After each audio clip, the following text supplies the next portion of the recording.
Madam Deputy Speaker.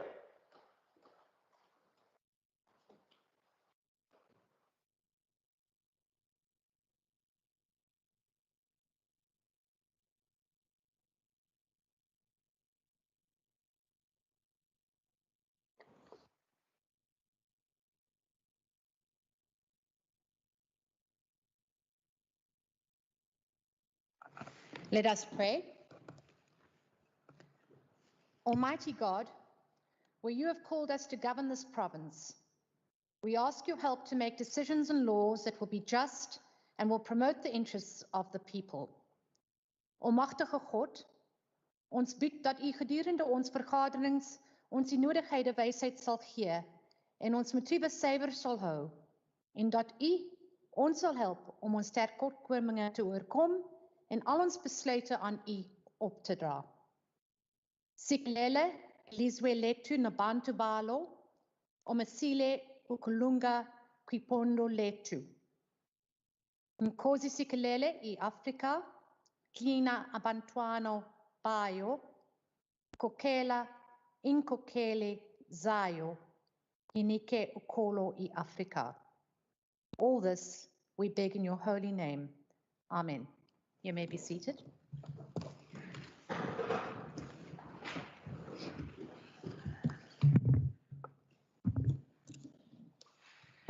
Good morning, honourable members, and welcome to the sitting for today and to our guests and media that have connected this morning.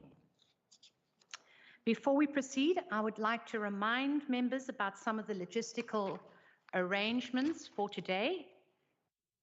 As usual, we'll be running the hybrid model for the sitting, where most of our honourable members will be online. I trust that you are all connected and that you have all tested your systems for sound, please.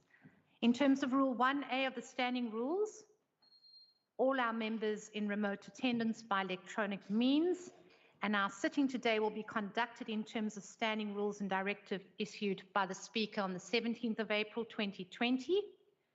Voting will take place and any member is entitled to vote to cast their votes as per the ATC on the 11th of August 2020. Members who are present here in the chamber and via Microsoft Teams have all the privileges and immunities imparted by the law. And in instances where the rules cannot be applied, the ruling by the presiding officer is final. Please, honourable members, can I remind you to use the raise your hand function and not to shout out over the system. Just to remind members also that there is language translation and that you can use that facility via a second device. And finally, as ruled by the presiding officer in the sitting of the House on the 23rd of April 2020, no interjections shall be permitted during the debate. In this regard, I also wish to draw the attention of honourable members to Rule 40 of our standing rules. Thank you very much. Mr. Pochenpoel will now read the first order of the day. Debate on vote for community safety, Western Cape Appropriation Bill. Thank you, Mr. Pochenpoel. I now call on Honourable Minister Fritz.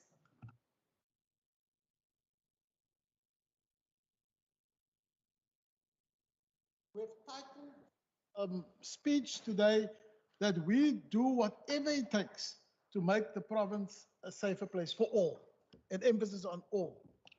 Honourable Deputy Speaker, Honourable Premier and Cabinet colleagues, Honourable Leader of the Opposition, Honourable Members of the Provincial Parliament, Mayors, Councillors and Municipal officials, virtual guests, residents of the Western Cape. Honourable Deputy Speaker, I rise to present the Western Cape Department of Community Safety of 2021-22 budget. I am part of a caring government which has committed itself to halving the murder rate over the next 10 years.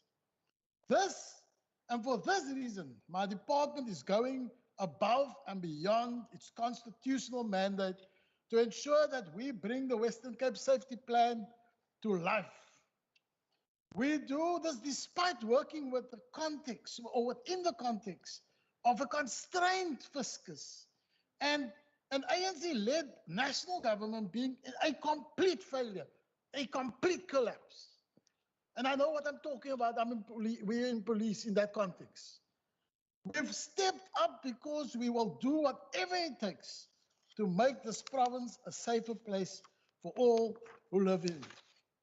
Speaker, yesterday, the Honorable Derek America tried to sing a song in this house, and I thought it was completely, perhaps, I don't know how good it was. Please don't I'm not fight. sure Please whether- don't fight. Order, please. No interjections. I'm Thank not sure whether he succeeded in doing so, but I would like to read a poem to this house by the poet called S.V. Peterson, and the poem itself is called Beerde. And it really contextualizes the state or where we at now. En so it reads as follows: Laat dit dan wees, o Heer, dat ek 1000 jaar gelede teen God en mens gesondig het, dan weet ek nou, op u bevel is hierdie skurfte blootgestel. In watter dieptes stank besmet en met verrotte slijm besmeer, het ek nie daar versleg, dat selfs u, Heer, van my moes wyk. My nie wou reinig van die slyk. Laat my dan maar soos Lazarus tevrede wees met die streeling van elke hongerhonde tong. Dan weet ek tog, dit's u besluit. Die vloekstraf van my donkerheid. As dit u straf is, dat ek so moet ly, dan wil ek swyg, o Heer, leer my berusting dan. Laat my dan maar my kruis weggaan, tot waar ek voor die donker staan. And in South Africa at the moment, and in the province, specifically because of the ANC's governance, we literally in the donker. You know, I didn't want to speak about Eskom because Honorable Deirdre Baartman will talk about Eskom as usual, but we are literally in the donker on a governance level, in a police level, in every level. And this poem is indicative of how the ANC-led national government has failed this province and the country. The inability to govern has led to spillover consequences in SAPS. You have seen the conflict at the top level with the minister and the national commissioner, at provincial level, at every level, the conflict. Now you can imagine the impact of that on crime. And it is in that context that we are really asking that we really pray for South Africa and pray for this province. But we need to pray for South Africa because this province is a context, is part of the South African context. Deputy Speaker, allow me now to present my budget and to speak specifically to the budget. So the allocated budget for 2021-22, in total, 350 million has been allocated to the LEAP program for the 21-22 financial year. In fact, the Western Cape government has prioritized the safety plan and the safety of its residents and will allocate 2.35 billion for safety over the midterm, over the next 3 years. We are taking this approach because we will do whatever it takes to ensure that we achieve our ambitious goal of halving the murder rate in this province. The first heading, Madam Deputy Speaker, Law Enforcement Advancement Plan. Speaker, I will now outline how the department's budget has been and will be used to achieve the objective of the Western Cape Safety Plan. Implementing the safety plan requires an integrated approach which combines law enforcement, and I want to emphasize this, it's an integrated approach which combines law enforcement and addresses the underlying causes of violence with a focus on violence prevention. And we always in this house heard the opposition speak, yes, what are you doing about the underlying causes? Yeah, we are addressing it in this specific budget and to deal with that. And I will expand a bit further. Through our area-based teams approach, we have now established integrated law enforcement technical committees in 6 focus areas, including Delft, Bishop Lavis, Khayelitsha, Nyanga, Philippi, and Mitchell's Plain. And I'm confident that they will contribute to halving the murder rate and prevent violence in these communities. Having transferred most of the operational and startup capital cost for the Law Enforcement Advancement Plan program to the City of Cape Town in the previous 2 financial years, the department's budget allocation has decreased from for the 22 budget year by 5.7% only, I want to say. This brings our total budget to 739,049,000 rand for the 21-22 financial year. Make no mistake, Deputy Speaker, our next tranche of LEAP officers is on their way. They will be marching past this parliament probably. I'm pleased to announce that this month we deployed a new cohort to the Mitchell's Plain area, and this will be topped up with additional officers at a later stage. And remember, every one of these groups going into our particular gang areas supports the South African Police Service. It's an addition to the South African Police. It's not on its own, it's part of that operation. And I think I must emphasize this. Our next tranche of 500 law enforcement officers will come online by October 2021 as officers complete their training.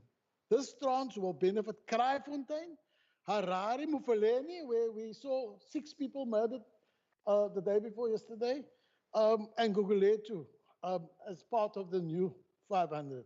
Going forward, we will request that Provincial Treasury continue to provide additional funding for the LEAP program. And I want to add, on Saturday morning, I was in Delft and I knocked on doors and people thanked me for the deployment of LEAP officers to the area. So I just want to make that point. Area-based teams. Deputy Speaker, the ABTs are central to the implementation of the safety plan at the local level. They will integrate law enforcement and violence prevention processes through a whole of government and a whole of society approach. And I want to emphasize, through a whole of government and a whole of society approach. This will ensure that we prevent service delivery bottlenecks in the safety sphere, that we prevent that. To achieve this, an amount of 13 million has been allocated towards evidence-based interventions for the 21-22 financial year. We will do what it takes, Madam Deputy Speaker, to make the province a safer place for all who live in it. Not for some, for all who live in it, ensuring that we include the community's voice. Our youth safety ambassadors. Speaker, I am very proud and pleased with the progress being made in the appointment and deployment of 1,000 young people as youth safety ambassadors. You can find from Cape Town on the Cape Flats to Laingsburg, where the Honorable Deirdre is based. In Laingsburg, you will also find them in a place called Kanaland, where the Honorable Bosman, and I'm trying to work out where the Honorable Said is based, because, it is, there it will be found, and I think we had discussions also. And so I'm very, very proud, specifically when we did the recruitment, to see the poverty edged on the faces of our rural communities and the rural poor, that we owe it to our communities to assist in making the province safer, in getting them on board. And I'm really, really proud. In total, 20 million has been allocated to the program for 21-22 financial year. The expansion of the Chrysalis Academy, Deputy Speaker, I've often said that we had the resources. If we had the resources, I would work towards establishing more Chrysalis campuses across the province. While this is not currently possible, we have made additional funding available to Chrysalis Academy for the expansion of over the 2020 medium term.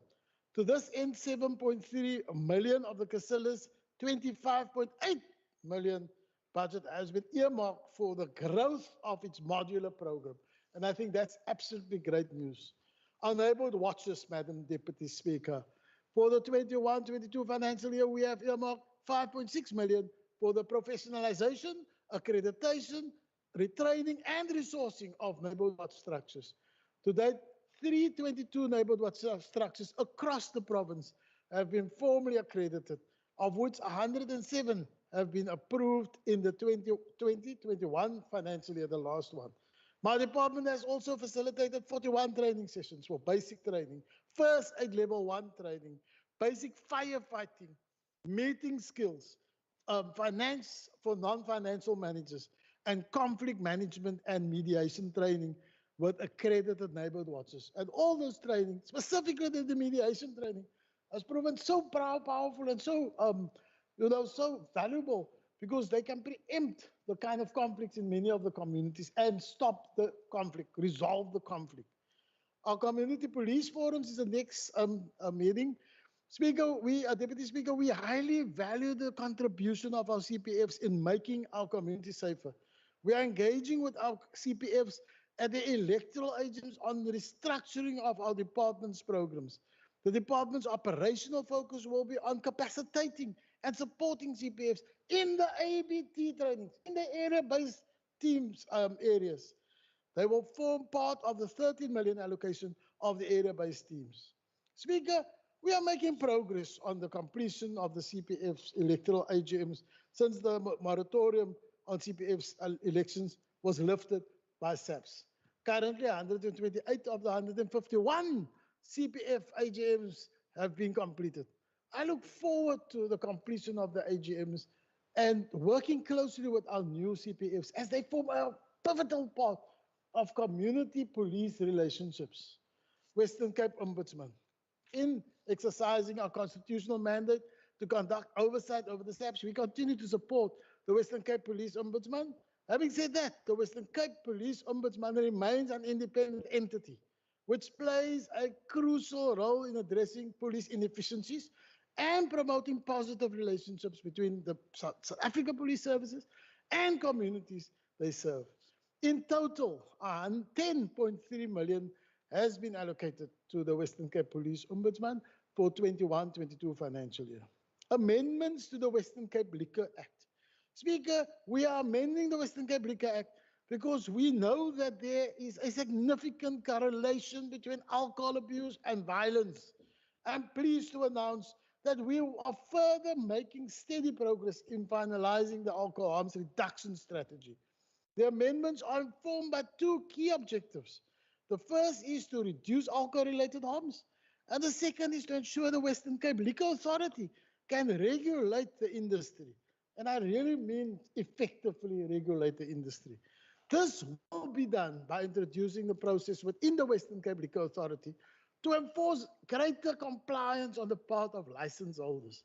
The amendments will include, Madam Deputy Speaker, a focus on 1, preventing the sale of liquor to minors, 2, forfeiting confiscated alcohol. And remember, before when we forfeit, they pay a fine, they get their alcohol back. Now we want to confiscate that alcohol. 3, providing for a public participation process to alter existing licenses. And this is important. Our communities need a voice when it comes to the issuing of licenses to existing and extending a license, because many times an existing license holder is the big problem in the community. And this community must have a voice to say, no, we don't. We want to stop that one from having that license. And I think that's important. Lastly, pursuing license conditions contravention. So that's the law enforcement part. To this end, I know we are appointing a number of liquor, young youth or junior liquor inspectors. The amendments are being driven by the department's alcohol harms reduction task team, who aim to ensure that those amendments which can be fast-tracked are fast-tracked. I'm pleased to announce that these amendments will now be processed in a formal submission to the provincial cabinet. And I want to thank our legal services led by Mr. Buter. I want to thank the officials within the Department of the Premier, and I want to thank our Department of Community Safety officials led by Advocate Yashina Pillay for the amazing work they did in this regard. I'm deeply concerned that those responsible for the recent spate of so-called service delivery protests, and we have seen it last week, Madam Deputy Speaker, we have seen the roads all being blocked and burned and buildings and buses being burned down. That was just last week. And I'm really concerned that those responsible for the reasons of so-called service delivery protests, and I call it so-called because it has nothing to do with service delivery protests, are not being held to account. While 9 were arrested last week on charges of public violence, which we welcomed publicly, I'm informed this morning that all charges were dropped against those 9 people. We cannot allow for violent protests which are politically motivated to undermine the stability of our province. And I think it's an absolute shame after the police's hard work to get those people arrested, to have just the charges dropped. Honorable Deputy Speaker, as I conclude, I want to recognize the department and the leadership of our HOD, Advocate Yasina Pillay. I see the CFO, also Mr. Frizzler. I want to also acknowledge our relationship with SAPS and specifically General Patikile, who's acting at the moment. We are working very well together in a very constrained environment, very, very difficult. The City of Cape Town, and I want to thank all our officials in the City of Cape Town for the contribution. Edie Botto at the moment, but I also want to say thank you to Richard Bosman, who is just, I think he resigned, to say thank you for the work he has done and for the relationship we had and we still have. And our neighborhood watchers, our CPFs, our community police forums, our community organizations, all our organizations and all our partners, every single staff member of the Department of Community Safety, every one of them who many times are away from home to service some of the rural areas. I want to say, ask the HOD to convey him our heartfelt thanks. This house's heartfelt thanks. Not mine, the house, because we're all a collective, to those staff members. Each give, I think we must just also make sure that each one of them are contributing to making this province safer.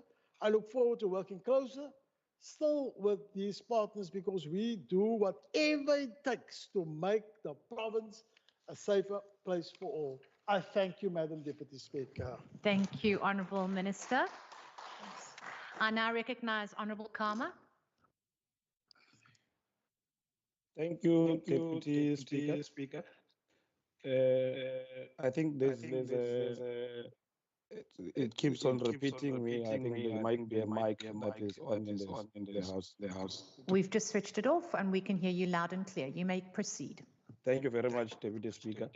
Deputy Speaker, let me first depart by saying I can now conclude that the Honorable MEC does not know or is misled on what are the causative factors of crime, because nowhere in this entire budget does it allocate funds to deal with that. Deputy Speaker, just yesterday, 6 people, not yesterday, the day before yesterday, 6 people were shot and killed in different incidents at Mfuleni by unknown suspects. I rise here today on behalf of the African National Congress to decline support for the budget vote. This department must stop treating the community policing forums as a stepchild, being underfunded while neighborhood watches, area-based teams and the Youth Safety Ambassador Program are given the necessary support. There needs to be a relook on how the expanded partnership program is administered. The MEC must look at ways to iron out differences and get all CPFs to participate, because CPFs are only going to be given an amount of 5,000, but here the MEC speaks as if there is the necessary support to these CPFs. Deputy Speaker, according to Q3 crime statistics for the 2020-21 financial year, murder in the Western Cape increased by 11.2% from 1,020 cases in October to December of 2019 to 2020 to 1,134 during the same period in 2020-21. Moreover, 121 children were murdered in the province between January 2020 and February 2021, including 26 murders that were gang-related. In response to this, the department's budget has been cut from 803.6 million in the 2020-21 main appropriation to 739.1 million in the 2021-22 budget. While murder is on the rise, the government is cutting budgets. Deputy Speaker, this is the kind of attitude that was lamented by Mr. Rosario Brown, a community activist, in his opinion piece when he said communities were on their own and cannot depend on the government to provide them with safety and security. The feeling is justified when you consider the fact that the province contributes a significant number to South Africa's murder rate, with 11 police stations in the murder top 30 stations. The Western Cape has 7 stations in the murder top 10 stations, with Krafontein Delft in the top 2. We have a serious crisis of crime and gangs that are terrorizing our communities, as pointed out by Mr. Brown. To address the persistent scourge of gangsterism, communities, as pointed out by Mr. Brown, want the three spheres of government to make people's safety a priority by, amongst others, availing more funds for safety projects and infrastructure. Communities want more police resources and visibility in the crime hotspots, as well as a more meaningful community involvement in the fight against crime. This department is spending 20 million on safety ambassadors project, 4.6 million for community stabilization unit, and 350 million for law enforcement advancement plan. The MEC must tell us how much of these allocations will go towards addressing the issues raised by Mr. Brown, and how much of this goes to the hotspot areas. It is not a coincidence, Deputy Speaker, that all crime and murder hotspots are in poor working class communities that are densely populated with poor lighting and accessibility and a lack of CCTV cameras, which makes it difficult for police to prevent and investigate crime. These are areas with high poverty, unemployment, and inequality. This is a legacy of apartheid, and certainly the architecture of apartheid remains firmly in place across the Western Cape. A perpetual system of racial oppression and injustice remains firmly in place as the DA is hell-bent on blocking spatial transformation. In order for crime and gangsterism to end in the Western Cape, the people must unite and defeat the present-day apartheid rule and style found in the Democratic Alliance. We want to caution many in the DA who still celebrate some aspects of apartheid rule that apartheid is and was and is still and remains a crime against humanity, as declared by the General Assembly of the United Nations in 1973. Deputy Speaker, there needs to be a concerted effort to address the root causes of crime. I reiterate that the biggest misstep of the safety plan is its lack of prioritization of the historical and structural challenges that give rise to violent crimes in the province. This budget and the safety plan are silent on addressing the root causes of crime. Focus is placed on recruiting the additional boots on the ground. We demand to know why the original target number of 3,000 additional LEAP officers was cut to just 1,000. Where was this decision taken, and why was the legislature not consulted? The MEC and the department must stop hiding the shortcomings of this safety plan. The additional 5,000 officers who we are always told they are on the way are still yet to be trained and deployed. And this must not be placed, or the COVID-19 must not shoulder the blame for the failures of this department. There is also an urgent need, Deputy Speaker, to review our systems of allocating our scarce police resources to address unequal distribution. We need to start deploying more police resources to the murder hotspots and not in the affluent areas. I believe it is prudent that we start using the murder rate as a key determinant of deployment of police resources. Deputy Speaker, the budget of the Western Cape Liquor Authority has increased significantly. We want to warn that the continued targeting and purging of black-owned businesses by the Liquor Authority will be met with the might and the power of the people. We've seen instances where the Liquor Authority targeted places like Rand's Cape Town, while it turned a blind eye against transgressions of many white-owned pubs and restaurants in the city center, in Sea Point, in Clifton, and Kempsby, that never respected the lockdown regulations. Any attempts by the remnants of this white regime to kill Kailicha's economy and thereby pushing many young people into joblessness must be rejected, as joblessness is one of the biggest contributors of crime. I call on the chairperson of the Standing Committee on Community Safety to call an urgent meeting where we should receive a brief on the issue of Rand's Cape Town. We call on the Liquor Authority to immediately review this decision, and its failure to do so will be met by black people in the streets of Cape Town who will mobilize themselves against this injustice. Instead of condemning these communities into a permanent state of being impoverished and therefore becoming hotspots of violent crimes and social ills, we want to see a government that supports young, vibrant management teams, such as the one of Rand's Cape Town, which is determined to make Cape Town great again. We call on the Department, Deputy Speaker, to use the 1.6 million rand allocated for safety and security technology on additional CCTV cameras in Mitchell's Plain and other hotspot areas, and not on the ineffective technologies such as the short spotter technology.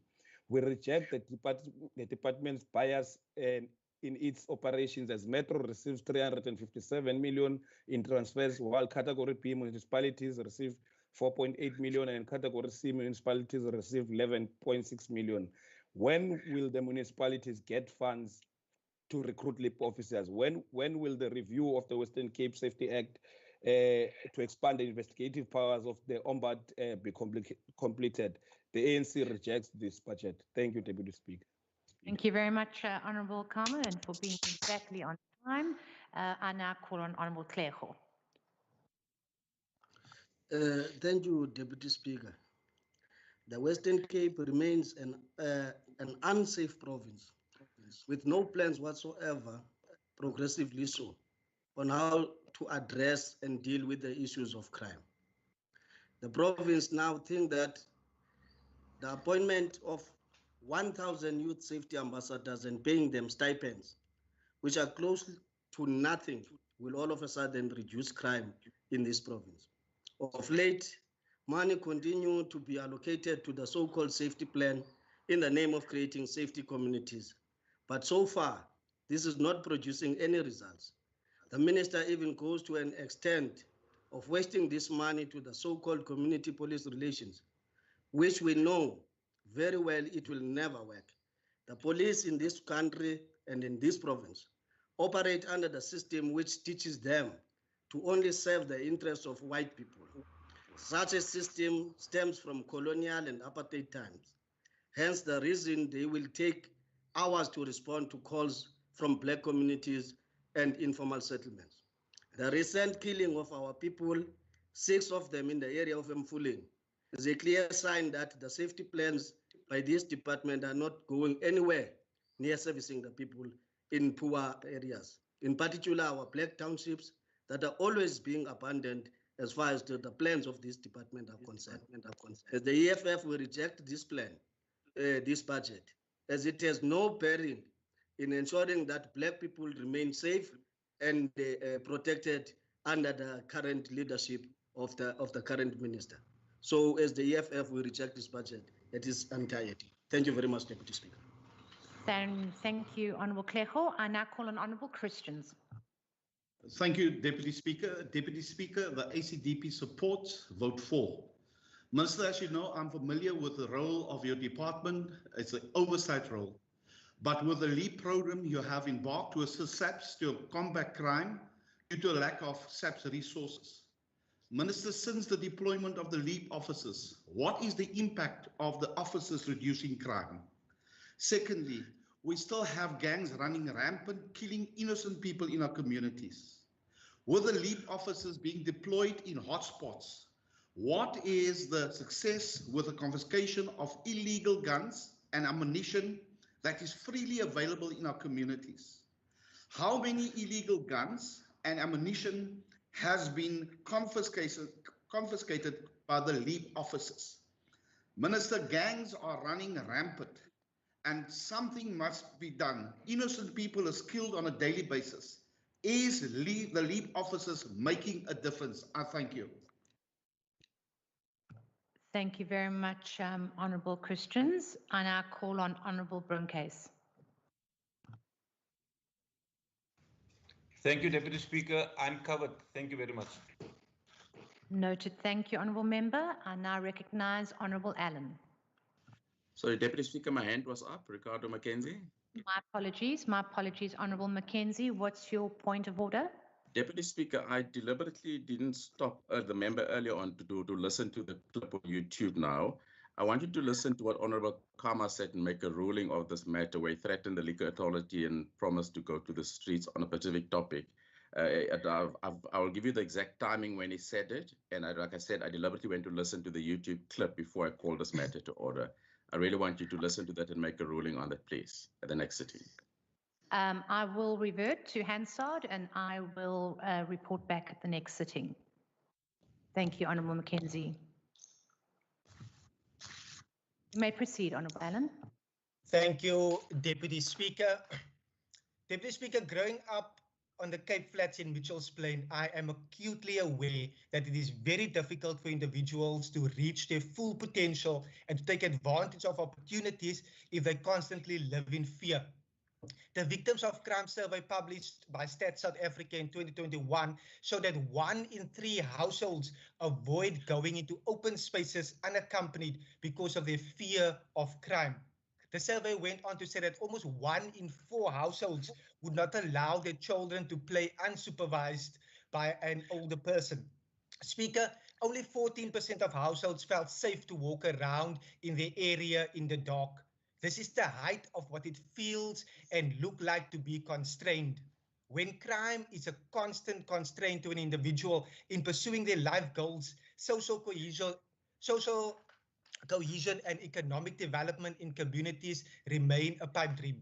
Safety, Speaker, is a prerequisite for creating an environment in which residents can thrive. And so it is crucial for government to embody honesty, transparency, and carry the best interest of all residents in their mandate.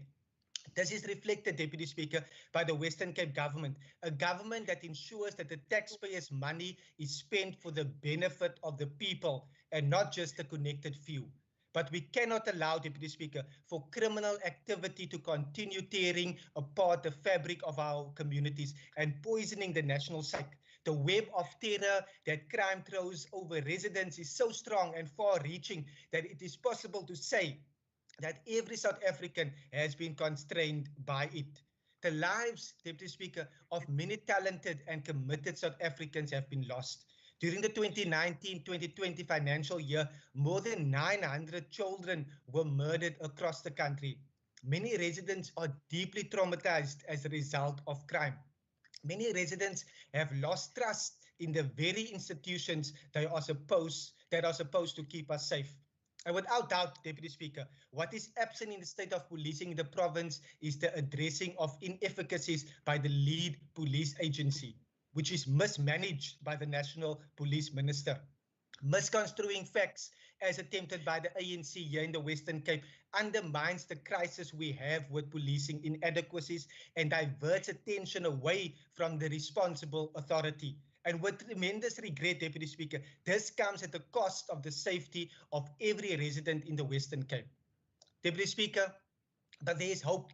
The Western Cape government does not accept crime as an unavoidable part of life. This is why the Western Cape government is spending 2.35 billion over the medium term on improving safety in the Western Cape, even though safety is SAPS's core mandate.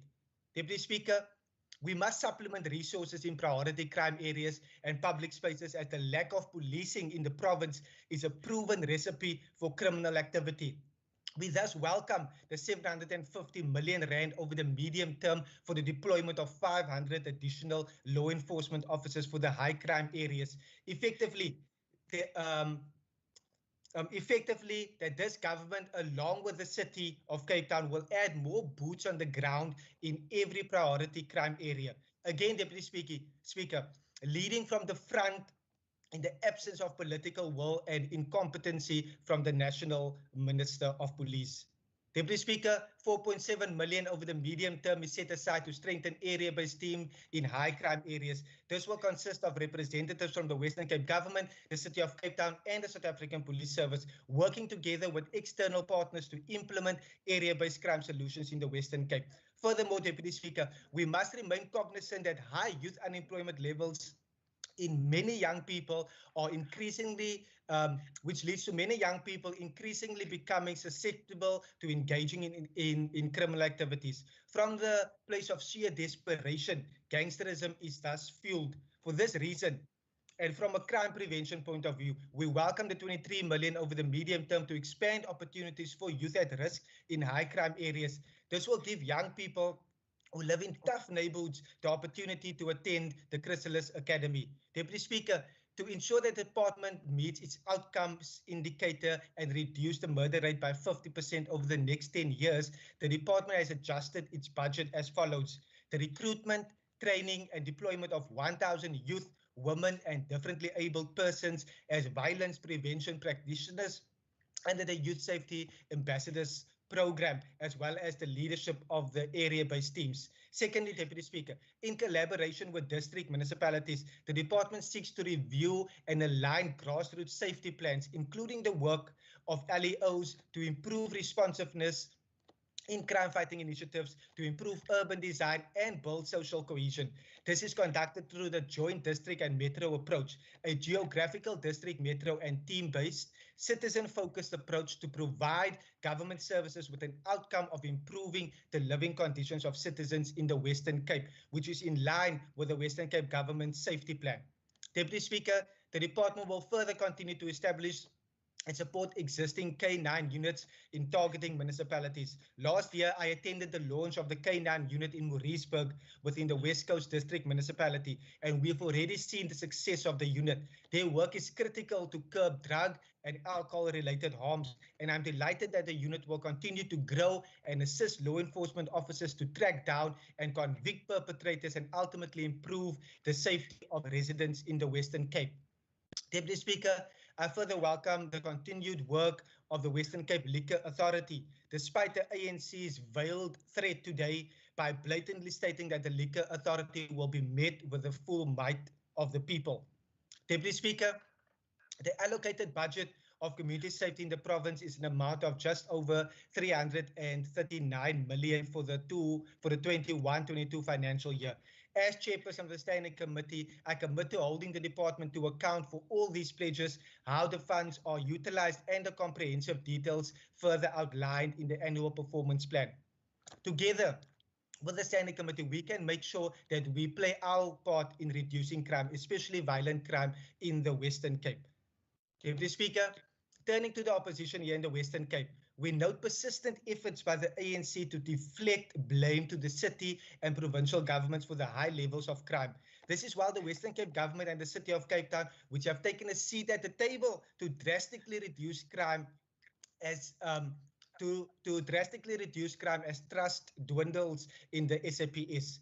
Deputy Speaker, the fact that several Western Cape police stations feature in the top 30 murder stations in SAPS's annual crime stats year on year is evidence of the long-standing plea to national government to supplement resources at these stations to improve visible policing and to intensify criminal intelligence efforts to fight rampant crime. Yet, Deputy Speaker, the opposition remains silent on this absolute pivotal matter. They are silent on the DNA backlog at SAPS's forensic lab, where the backlog for the Western Cape may be estimated at over 60,000. Deputy Speaker, they are silent on the wastage of resources when police officers patrol empty beaches while residents live in fear. And Deputy Speaker, their silence is deafening when their comrade, the National Minister, is dumbstruck by a simple question: who is our country's national head of crime intelligence? The real question, Deputy Speaker, is why does the African National Congress not care about the safety of residents? And yet, the Western Cape government, without safety being its core mandate, acknowledges that economic disempowerment and social exclusion have left many South Africans without access to opportunities to improve their lives. This has limited the choices of residents residents have and can be a contributing factor in the decision to turn to crime. The economic and social motivations contributing to crime is acknowledged, Deputy Speaker, and the complexity and interrelated nature of the problem of crime and violence requires an holistic approach to realizing the vision of a safer Western Cape for all. Deputy Speaker, such integration is best realized through a whole society approach and a whole of government approach to delivering the vision of a safer province. This approach is built on partnerships with citizens, civil society, business, and other spheres of government. As I close, Deputy Speaker, the department will continue to conduct oversight over the South African Police Service by way of station visits and through the court watching briefs, a unit that monitors criminal cases struck off the court roll due to SAPS's inefficiencies by physically visiting the courts. I further look forward to engaging SAPS around the latest court watching brief for the period of 1 October to the end of last year, as SAPS's written reply thereto is due on or before the last day of April 2021. Deputy Speaker, The ANC continues to misconstrue facts on the state of policing in the province, and by extension, excusing the national government in Pretoria from its core safety mandate. The DA here in the Western Cape will continue to work towards a safer Western Cape for all. And in every budget, plan with every tool at our disposal to ensure that the Western Cape is a safer area and province for every resident. I call on members of this House to support vote 4. I thank you. Thank you very much, Honourable Member. I now call on Honourable Minister Fritz.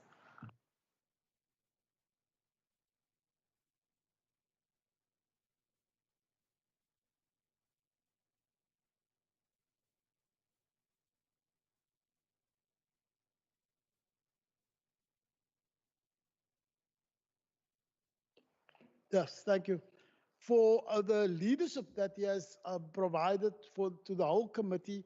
And I want to speak about all members of the committee, including Honourable Kama.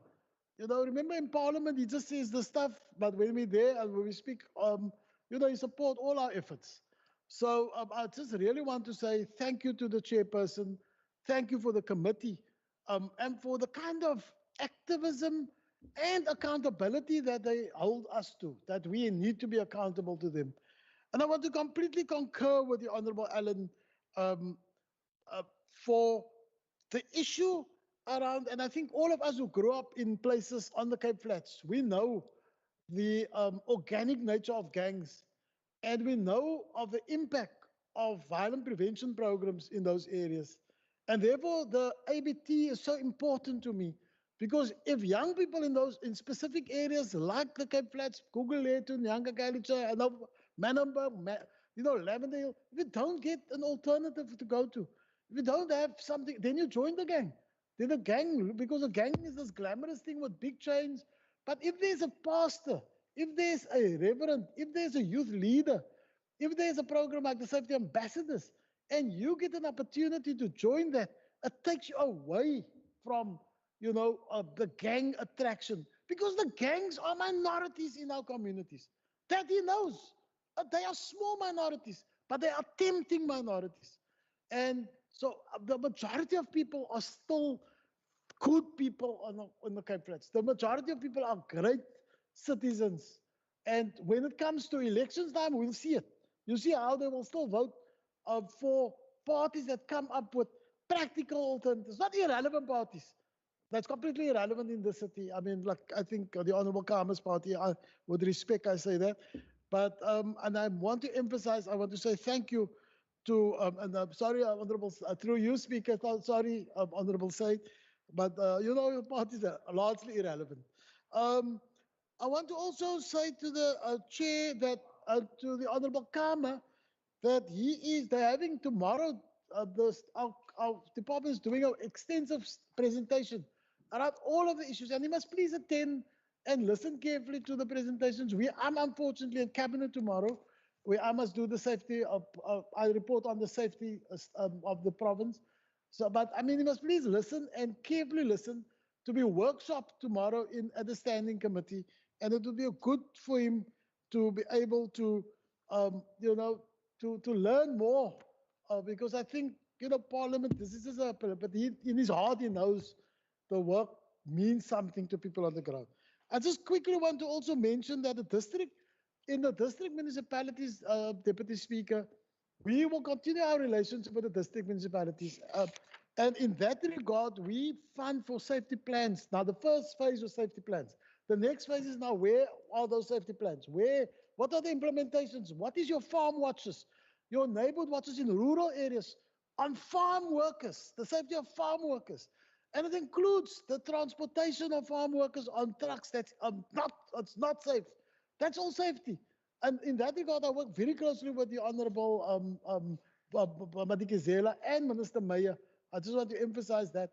And I'm saying that overall plan, it's working very well with our district municipalities. And we have about 11.6 million that we have allocated to that. But allow me now to speak to the Honourable Kama.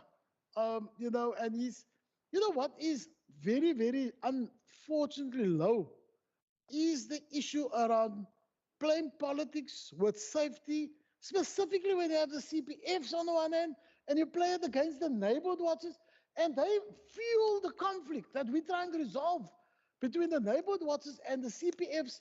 And then you get police stations that's part of this whole conflict, and they don't focus on the safety of the citizens, they focus on this conflict. And then he adds the safety ambassadors. Now, I want to take the Honorable Kama to a school, or one of the schools anyway, in Mitchells Bay, where the safety ambassadors are employed. And I want to take him and show him the impact of what they are doing, the impact of their work. Because when children disappear from school, then it's an issue. But he says it's not a problem. He says it's okay. And that's the reason why we have these safety ambassadors at school to assist my colleague, the Honorable Debbie Schaefer, who's a very good person, and I really feel genuinely to assist the Honorable Schaefer because they have lots of budgetary constraints. And I think when we do that, they complain. I don't understand. That's why the ANC is irrelevant in this metro and in parts of this province. They're completely irrelevant. Then I want to just go on. You must show me one other province. One other province, the Honorable Kaba must show me, where the province is funding law enforcement officers. He must really show me. Because he talks as if SAPS, because SAPS is not doing their responsibility. That's why we must jump in and fund law enforcement. It's not part of our mandate. But luckily we have a part in the city, and we've used some of our budget, and the Honorable Premier was good enough to say no, and Minister Maynard to say, let's fund. We can't sit back and see our people be murdered. So Rosario Brown is writing very nice stuff. That's fine. I agree with a lot of stuff. Government is doing far more than what he's acknowledging. We can't sit back, and the leap deployment, Madam Deputy Speaker, is exactly that. The Honorable Kamas says the department is doing, we spoke about the workshop. He's also saying that he was making a comment about that the department and law enforcement and what's the impact. Now, I can tell you now, and also to Honorable Christians, I think, and thank you for supporting our budget, Honorable Christians, and he understands. He's one few members who seems to understand our mandate. But I would also say to Honorable Christians, in December alone, more than 30 guns were confiscated by the law enforcement officers deployed on the Cape Flats. 30 guns. Now imagine 30 guns in the hands of criminals. You see, and if you had more than one, you can just imagine how many people would have been shot. We also saw an absolute decline just in the last 3 weeks when in Mitchells Plain law enforcement officers were deployed after the murder of those kids and some of those adults. Immediately there was a massive decline. But we have also seen, Honorable Deputy Speaker, that the law enforcement impact and the effectiveness and efficiency of it is dependent on the integrated approach with SAPS. So if you have a pathetic station commander in a particular area, you're going to have a pathetic outcome. And we have now seen in some areas where it's not having the desired impact, and we're now speaking to those station commanders. And I must say the Honorable, or the General Patakile, the acting Provincial Commissioner, is really doing a lot in this regard, and I really want to publicly thank him for that. You were saying about CPFs. They all want funding. No one wants to count what the funding is for. We have also added a 755,000 Rand funding to CPFs. But tell us what you're spending it on. This is not the ANC days where you just hand out to your comrades and friends, and no one accounts for what happens to the money. Surely, with neighborhood watches, we see them patrol. They march down the roads, and we see the uniform. What are these other people spending the money on? And when we ask for the report, they ask us, what are you going to do with the report in some places? But I also want to immediately say, Madam Deputy Speaker, the majority of CPFs and chairpersons of CPFs and precincts are really working with us. I want to emphasize that. It's a small minority who wants to be more political. They can't get elected in their places. They must go stand for elections if they want to be political. It's those small groups who's playing these political games that Kama is playing, and now is threatening even the Western Cape Liquor Authority when we go to just compliance, just the law, implying the law. He's now threatening that they're going to attack our law enforcement and our Western Cape law liquor inspectors. I think it's an absolute shame and disgusting. The other thing that the Honorable Kama seems to have not been in South Africa that we're in a state of disaster at the moment. I mean, he asked, what happened to this? Why is this not? Didn't he realize we couldn't continue with training? There was a state of disaster there. It's level 1 now. What it doesn't do, and what it would be great for Honorable Kama to do, is write to the national minister and say, please, minister, gangsterism, we just had people in Fulani, we had people in Mitchell's Plain. Please deploy more police officers to the Western Cape. Please give more resources to. He must do that. It's his ANC comrades that's ruining this country. And I think that's the point we want to make. I think I've spoken to the Honorable Christians. Honorable Klego is part of the violence in the South Africa. I mean, he's part of the problem. I don't even want to address what he says because he's many times part of the problems of making this an unsafe province. Then he says, oh, this is the most unsafe. He is the cause of the unsafe province. So I don't even want to respond to him. Lastly, allow me to just again say, Honorable Kama, what's your point of order? Minister, just take your seat. Thank you, Deputy Speaker. I think the Honorable MEC was now making reflections and casting aspersion on the member of this House, which is Member Klego, saying he's part of the problem of the Western Cape. He's promoting violence in the province. I think that is not allowed, Deputy Speaker. It should be done in a substantive motion. Honorable Kama, at this point, I will just check whether he's actually stated that directly or whether he said he was part of, so that I will come back on that ruling. All right. Thank you very much. You may proceed, Minister. Thank you, Deputy Speaker. Yes, let me even state it even further.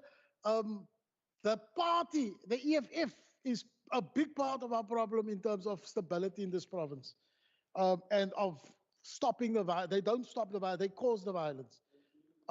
Lastly, Deputy Speaker, I just want to say thank you very much to our HOD and all the top managers, to every staff member, to the standing committee. I hope they can have a very interesting engagement tomorrow with the department, where they can technically learn a lot far more, specifically Honorable Kama, because I think it would be very valuable for him to understand some of the contexts and to just to get some of that.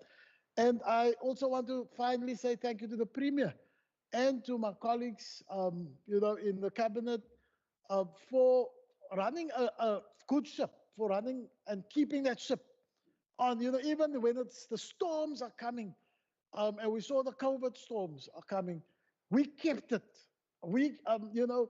The Khayelitsha Development Forum wrote a very beautiful letter to all of us to thank us for our work in an inclusive way, not a partisan way, in an inclusive way.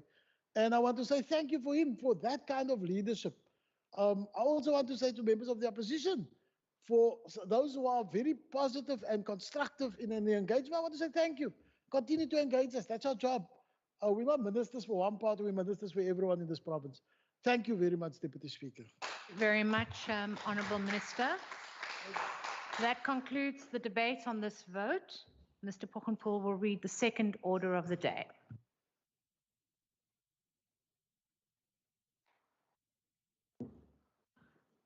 Debate on vote 3, Provincial Treasury, Western Cape Appropriation Bill.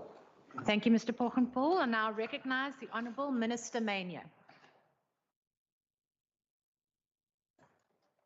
Thank you, Deputy Speaker.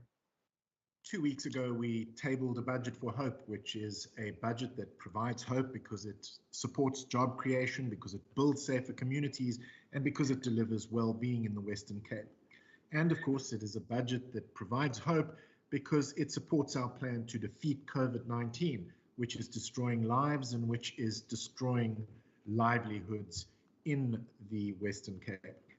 While they may not be on the front line, Provincial Treasury has shown great commitment to supporting departments, especially our frontline departments, to respond quickly and to respond efficiently to the COVID-19 pandemic in the Western Cape. They have delivered a multi-phase budget process that is agile and responsive to the crisis. And in fact, in one financial year, this financial year, Provincial Treasury have developed and processed not one, not two, but 3 adjustments appropriations bill, which is a great achievement and is a first in the Western Cape. They have provided support to departments and entities to ensure a procurement process that is efficient, compliant, and transparent. They have responded to the changing regulatory requirements and disrupted audit process with sound financial governance, support, guidance, and oversight across the Western Cape government. Today, we table the main appropriation of Vote 3 Provincial Treasury, which allocates 319.6 million rand in 2021-22 to deliver on 4 strategic objectives: an integrated provincial governance, efficient infrastructure investment, strategic supply chain management, and of course, effective local governance. Deputy Speaker, Provincial Treasury continues to strengthen a governance in the Western Cape through a rigorous strategic budget process, integrated management information, improved audit processes, and integrated assurance. And Provincial Treasury is leading from the front to strengthen governance in the Western Cape. Our new Fiscal Futures project, which I announced in my main budget speech, will look over the horizon and determine the best options available to maintain the long-term fiscal sustainability of provincial government in the Western Cape. The Fiscal Futures project will build on many years of fiscal sustainability research done by Provincial Treasury to identify future risks and respond to rapid changes in the national and provincial fiscal landscape. And the Fiscal Futures project also aims to connect with the New Ways of Work project so that we are less vulnerable to the sudden and far-reaching budget cuts that we have recently experienced. Deputy Speaker, Provincial Treasury continues to support the delivery of infrastructure in the Western Cape, which drives economic growth and job creation. The Provincial Treasury is leading from the front to support the preparation of infrastructure projects in the Western Cape. The new project preparation facility, which I announced last week, will assist departments and public entities with project preparation costs so that we can create a clear and visible and well-prepared pipeline of infrastructure projects. We allocated 23.8 million rand over the medium term for the first tranche of infrastructure projects, and Provincial Treasury will issue guidelines for further applications during the course of 2021-22. Provincial Treasury also continued to explore options to expand private sector investment in infrastructure in the Western Cape, including accelerating public-private partnerships, possible borrowing under the borrowing power of Provincial Governments Act. And I'm pleased to confirm today that our technical support panel for infrastructure financing is currently in the final stages of development, with the first terms of reference being at an advanced stage. Deputy Speaker, Provincial Treasury continues to support strategic procurement in the Western Cape by constantly evaluating our supply chains for opportunities to increase value for money while also ensuring compliance. And Provincial Treasury is leading from the front in strategic supply chain management in the Western Cape. I'm pleased to announce today that Provincial Treasury is piloting 2 exciting projects using digital technology to improve efficiencies, transparency, and accountability in our procurement, auditing, and budget processes. The first project will pilot the use of customer service software to respond to queries raised by municipalities on any matters related to audits and reporting, with an emphasis on supply chain management. Artificial intelligence will automatically direct the queries to the person responsible, while the platform itself will log and track the resolution of each query for greater accountability and transparency. And reports produced by the platform will provide insight into performance and highlight common issues which can be addressed through a library of frequently asked questions. Our second project will pilot the use of machine-based learning technology over the medium term to rapidly scan historical procurement transactions to identify risks and project future transactions to improve budget planning. And finally, I'm pleased to announce that we have allocated 2 million rand to improve our e-procurement solution, bringing it in-house and integrating it with the National Treasury Central Supplier Database and the Western Cape Supplier Evidence Bank to make it easier for businesses to become government suppliers. Provincial Treasury has also led the way in procurement transparency by being the first provincial government to disclose detailed information on COVID-19 related expenditure. We now publish a detailed monthly procurement disclosure report, publish a detailed quarterly procurement disclosure report, and will publish a detailed annual procurement disclosure report on COVID-19 related expenditure in the Western Cape. And we will expand the contents of the monthly, quarterly, and annual reports to include detailed information on expenditure in relation to the vaccine program. Deputy Speaker, Provincial Treasury continues to support the effective local governance in the Western Cape, working closely with vulnerable municipalities to manage risks and improve their financial stability. And we will not hesitate to take action if there are allegations of mismanagement or corruption in municipalities in the Western Cape. A good example of this, of course, is the recent court action against the Kannaland municipality by the Western Cape government, led by Minister Anton Bredell and the Department of Local Government and supported by Provincial Treasury. It's well known that since 2016, the Kannaland municipality has been in serious financial crisis, unable to provide basic municipal services or to meet serious financial commitments. The Municipal Council requested an intervention in terms of Section 139 of the Constitution.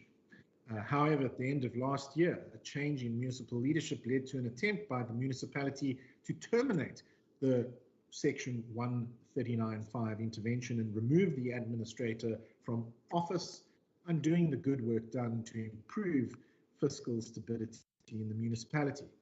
Following an urgent interdict, I'm pleased to say that on the 19th of March 2021, the Western Cape High Court ruled in favour of the Western Cape government to prevent in part what the court referred to astoundingly as a path to unlawfulness in Kannaland.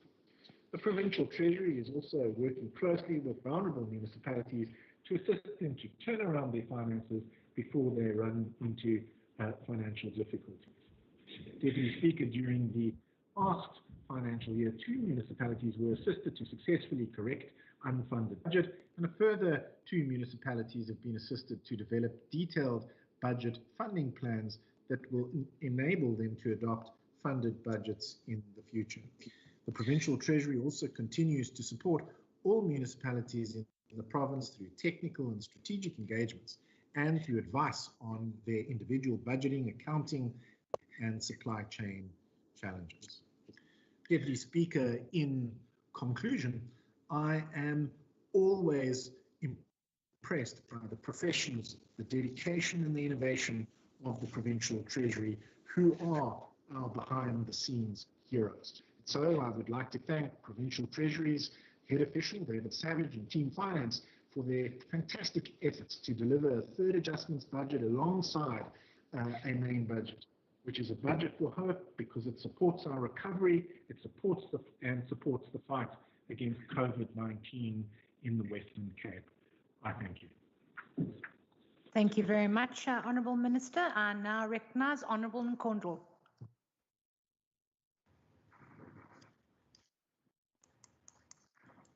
Thank you, Deputy Speaker. The ANC, I rise this morning on behalf of the ANC not to support this budget vote. The Provincial Treasury believes and strives to be, and I quote, a responsive and inclusive treasury that enables positive change in the lives of citizens, whilst also promoting a citizen centricity, close quote. In particular, the ANC wishes to highlight the following in this budget vote. The increase of 10.4% in budget, that is over 30 million from over 289 million in 2021, revised estimate to over 319 million in 2021-2022.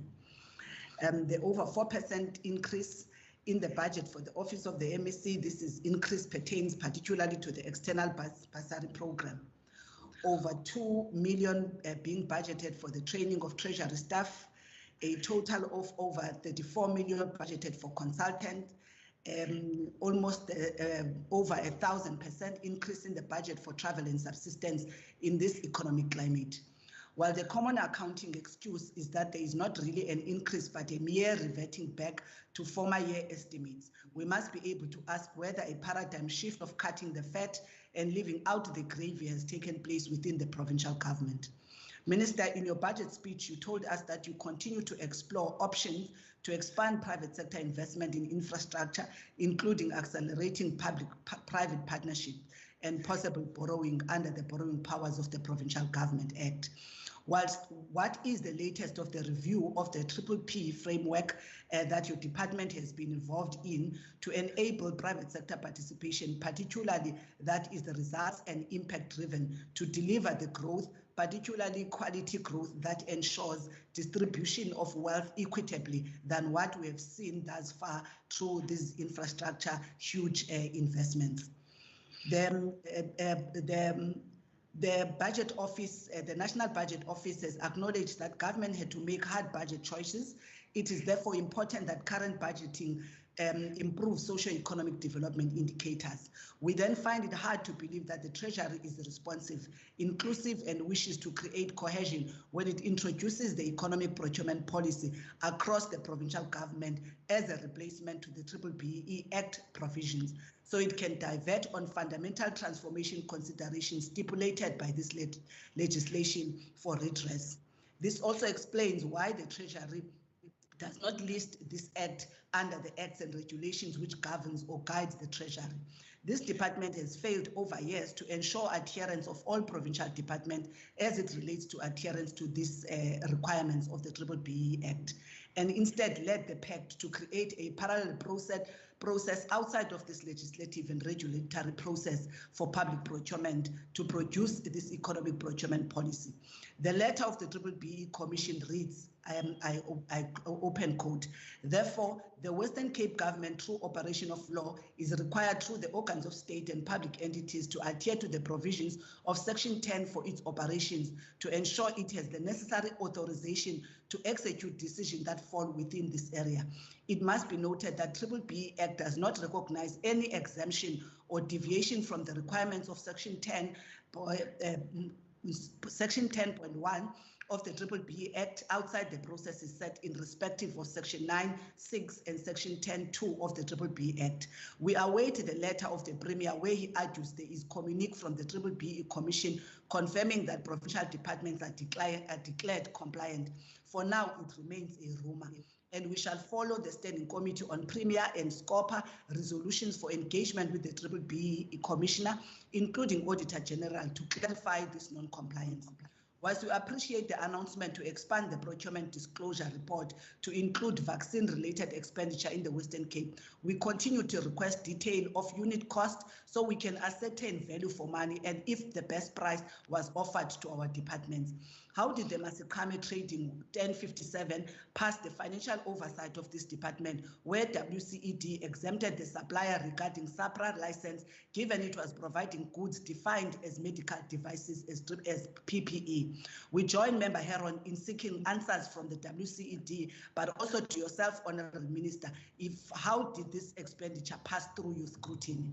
We continue to raise sharply and affirm on the issue of localization, that is local content and local production as National Treasury regulations where possible, and reject the explanation your department and this government provides of added cost, market readiness that is a broken record by now. We demand answers why this government refuses to provide and boost local capacity meant to provide local economies to flourish if you are serious about economic recovery.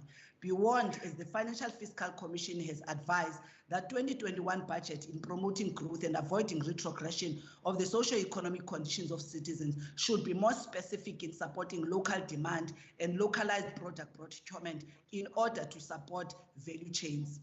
While workers recover, many entrepreneurs have closed shop and people are generally struggling. The provincial treasury, which is supposed to be the lodestar for fiscal discipline, is spending 34 million on consultants and awarding itself with over 1,000% increase in travel and subsistence. One would hope that the so-called government budget office that is to devise I quote, sustainable and responsive budget allocations would be the first to point out these unsustainable expenditures given the current economic and fiscal outlook. Yet we understand what sustainable and responsive budgeting means for DA-led provincial government, especially in a time of crisis COVID-19. It means cut the social development budget while budgeting millions for travel and subsistence, cut the education budget while budgeting millions for advertising and communication, and cut the SMME empowerment programs budget while pumping money into consultants. This is how the DA works and delivers. The ANC is appreciative of the work done by local government budget office in supporting our municipalities with the necessary adherence to fiscal and financial compliance. However, we would caution that this program, together with the provincial government budget office, shares the financial and fiscal outlook of the DA. In other words, no prioritizing of goods and services that are essential to the local communities and their empowerment.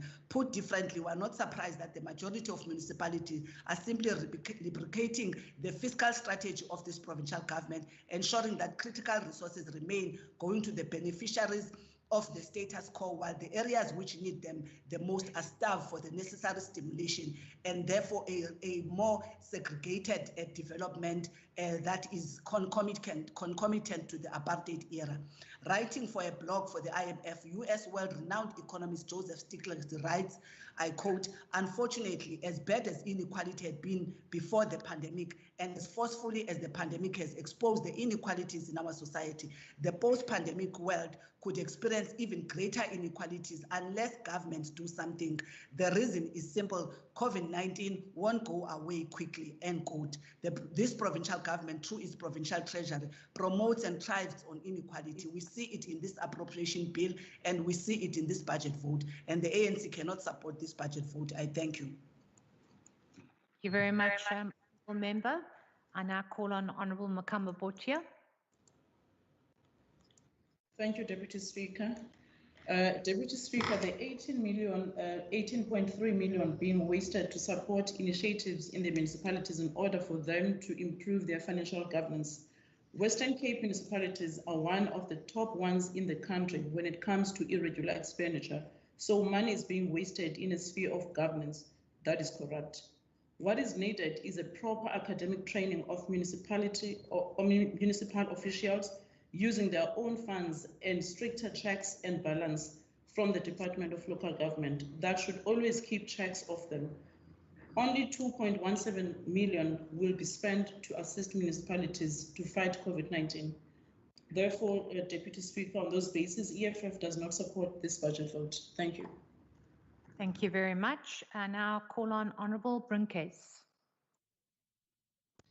Thank you, Deputy Speaker. The Al Jamaa Party is not convinced that the Treasury Department's budget priorities are to address the needs of the poor. The budgets for the upliftment, safety and security of people on the Cape Flats and in our townships are not aimed to improve the lives of people. The socio-economic conditions of the poor are not addressed.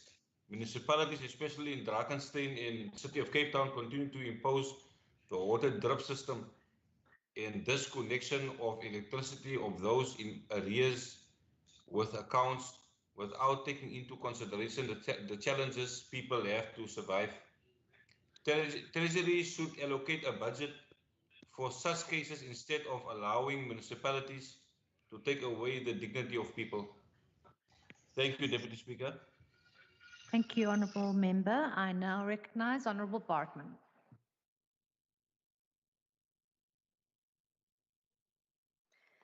Thank you, Deputy Speaker. Deputy Speaker, I rise today to debate Vote 3 Provincial Treasury of the Western Cape Appropriation Bill. The Provincial Treasury's financial responsibilities and priorities specifically are based on the Provincial Strategic Plan of 2019 to 2024, setting out the Western Cape Government's vision, the 5 vision-inspired priorities and desired outcomes. And it is also based on the COVID-19 recovery plan, which focuses on jobs, safety, and well-being. And it further aims to align its strategy and planning in context of growing fiscal constraints. The department aims to achieve this through an agile, responsive, and multi-phase budget process, efficient and compliant supply chain management support, and financial governance support, guidance, and oversight to respond to the current changing regulatory requirements and disrupted audit processes. Deputy Speaker, 1 year ago, we stood here as the first recorded COVID-19 cases in the Western Cape were being registered, tabling a budget which aimed to deal with the then recession in the country. Since then, in the calendar year, Provincial Treasury has tabled 5 budgets, 2 main and 3 adjustment, a Provincial Economic Review and Outlook, as well as a Municipal Economic Review and Outlook. But Deputy Speaker, before I get to some of the main appropriations in this particular budget, I would just like to address some of the matters that were raised by the opposition. Deputy Speaker, I do not think that the opposition listens to the budget votes when we are here and we're actually telling them what the answers are. The Premier yesterday indicated that in terms of the BEE reporting, in terms of the province, that 30 days after it gets tabled, which it was tabled in the annual reports before SCOPA, it then gets sent to the Commission. This happens every single year. So you can go look for your BEE report in every single annual report. And I remember the member being in SCOPA also when that was confirmed in the committee. But Deputy Speaker, let me also just go forward to the local content matter. The same member that was debating in the House today for the ANC spoke about not understanding how local content cannot be verified. But in a written question that she received answer to this past week, it was written question number 5, which was on the question of 12 March on the last page. It said that information must be sourced from the relevant provincial departments because the local content verification process for tenders can only be ascertained ex post facto to a bid being evaluated and then certified as compliant by the South African Bureau of Standards. And if I remember correctly, Deputy Speaker, the South African Bureau of Standards is a national entity. So I encourage the opposition to please WhatsApp their national counterparts on this particular matter. Further, in 2021-2022 financial year, the Provincial Treasury obviously appropriated 319 million. Order, Cleaner. Please, honourable members, no interjection. You may proceed. The reason the equitable share amount has drastically increased, which I also noticed something the opposition raised, is because tax receipts for the gambling and racing taxes received by the Western Cape Gambling and Racing Board is no longer classified in auditing terms as departmental receipts. The Provincial Treasury will now act as a conductor for the taxes collected by the board to the Provincial Revenue Fund. So the drastic increase in the equitable share amount is because you have to first send it to the Provincial Revenue Fund, and then Provincial Treasury has to reallocate it back to the vote. Provincial Treasury, as part of the total appropriation, will also be receiving 1.8 million rand of total receipts for 2021-2022, which is a reallocation from 2020-2021 unspent funds in respect of the e-procurement solution and post-audit enhancement tool, which I'll speak more to later. Overall, this particular budget has 62% of the budget allocated to compensation of employees, as in Provincial Treasury, the people in the department are its biggest asset. Historically, it has a high turnover rate due to the fact that the staff are highly skilled and highly in demand in both private and public sector. Some of the transfers to local government will include 56.4 million rand over the MTF period for support initiatives to municipalities to improve financial governance, which will strengthen good governance and performance. For the more than 7 million rand has been earmarked as unallocated funds for transfers to municipality who may require interventions in the future over the MTF period. And there's currently a review process of the local government grants, which is in phase 1, which will have significant opportunities for consolidation and redesign of the support initiatives to target outputs and the immediate outcomes, which will improve coordination of supply, response to the strategic gaps, and blended financial and non-financial support, which is a result of the municipalities indicating their preference for practical in-kind support rather than simply transfers, which will be in the budget book if the member did attend that budget vote committee on the day. Further, Speaker, in order to improve talent management in the department will be investing in staff capabilities and expertise, internal and external bursary programs, the Chartered Accountants Academy, and internship and mentoring. In this regard, capacity building is planned for 71 persons in the current financial year, 78 in 2022-2023 year, and 57 in the 2023 financial year, totaling 206 persons and more than 15 million rand over the MTF period. Further, the department aims to support 12 persons in each year of the MTF period via the Chartered Accountants Academy, totaling 36 persons and more than 10 million rand over the MTF period. And further, the department will aim to spend over the MTF period 1.8 million rand on internal bursaries and over 7.3 million rand on external bursaries and 6.3 million on training and development. The total budget for the integrated talent management expenditure amounts to more than 41 million rand over the MTF period. And Deputy Speaker, my ouma Sisi Frida het altyd vir my gesê, jy is nooit te oud om te leer nie. En 'n mens moet jou geld op onderwys en reis spandeer, want dit maak jou brein oop. In order to facilitate knowledge management within the department will apply fiscal research to enhance policy outcomes. Evidence, evidence, evidence. This will be achieved through expenditure reviews on compensation spending, improving performance management, developing intelligent dashboards, and vulnerability management in municipality. Deputy Speaker, in order to leap into the future, the department will focus on digital transformation through ICT strategy and Provincial Treasury's e-vision. This will be achieved through the pioneering of platform development, maintenance, and transformation of legacy systems, expanding online collaboration in artificial intelligence and machine-based learning, which will assist with the automation of processes. In terms of supply chain management, the department has allocated more than 2 million rand for an electronic sourcing solution for the enablement of commodity sourcing strategies for the province. We thus welcome the department piloting AI and machine-based learning, and this bold innovation could see the province becoming the first to utilize such procurement and finance systems, which would support an even more agile and effective fiscal system. Critically, these systems have the potential to provide risk alerts, which then further developed beyond the pilot model could assist with anti-corruption efforts. In order for the provincial government to lead from the front and do more with less in a severely constrained fiscal environment, every cent needs to be accounted for and allocated where it will leverage the greatest benefit for residents. This technology will bring the Western Cape finance systems into global benchmarks by incorporating AI and the machine-based learning, and use the best of the current systems in order to free up officials and resources. Every year, the department fields more than 1,000 inquiries for the auditing season from local municipalities, and the system will now look to empower local governments by directing them to similar inquiries previously answered by officials. This will shorten the time it takes for Provincial Treasury and its officials and give them more time to assist in the more complex situations which may arise. The pilot project also looks to transform the e-procurement process, and machine-based learning is being tested in scanning transactions for the respective risks. It is important also that these systems be geared in such a way to capacitate new businesses, small, medium enterprises, and informal businesses, as well as youth entrepreneurs. In particular, the department will be developing and implementing an economic procurement policy in conjunction with the Department of Economic Development and Tourism and the Department of the Premier for the province, which will speak to small, medium enterprise development through the utilization of procurement as a lever.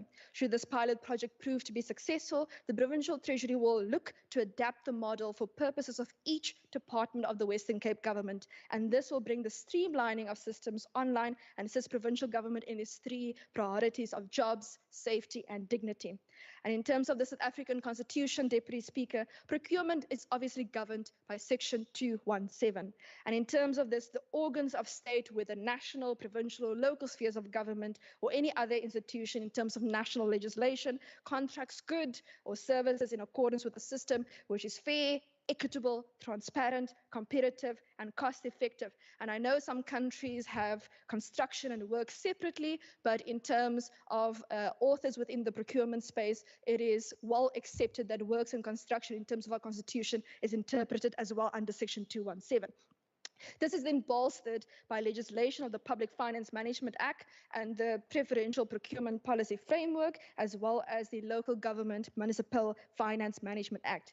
And Deputy Chairperson, Speaker, I just would like to reiterate, I don't think we always distinguish between supply chain management and procurement. Procurement is part of supply chain management. Supply chain management is big, and procurement is a part of the supply chain management.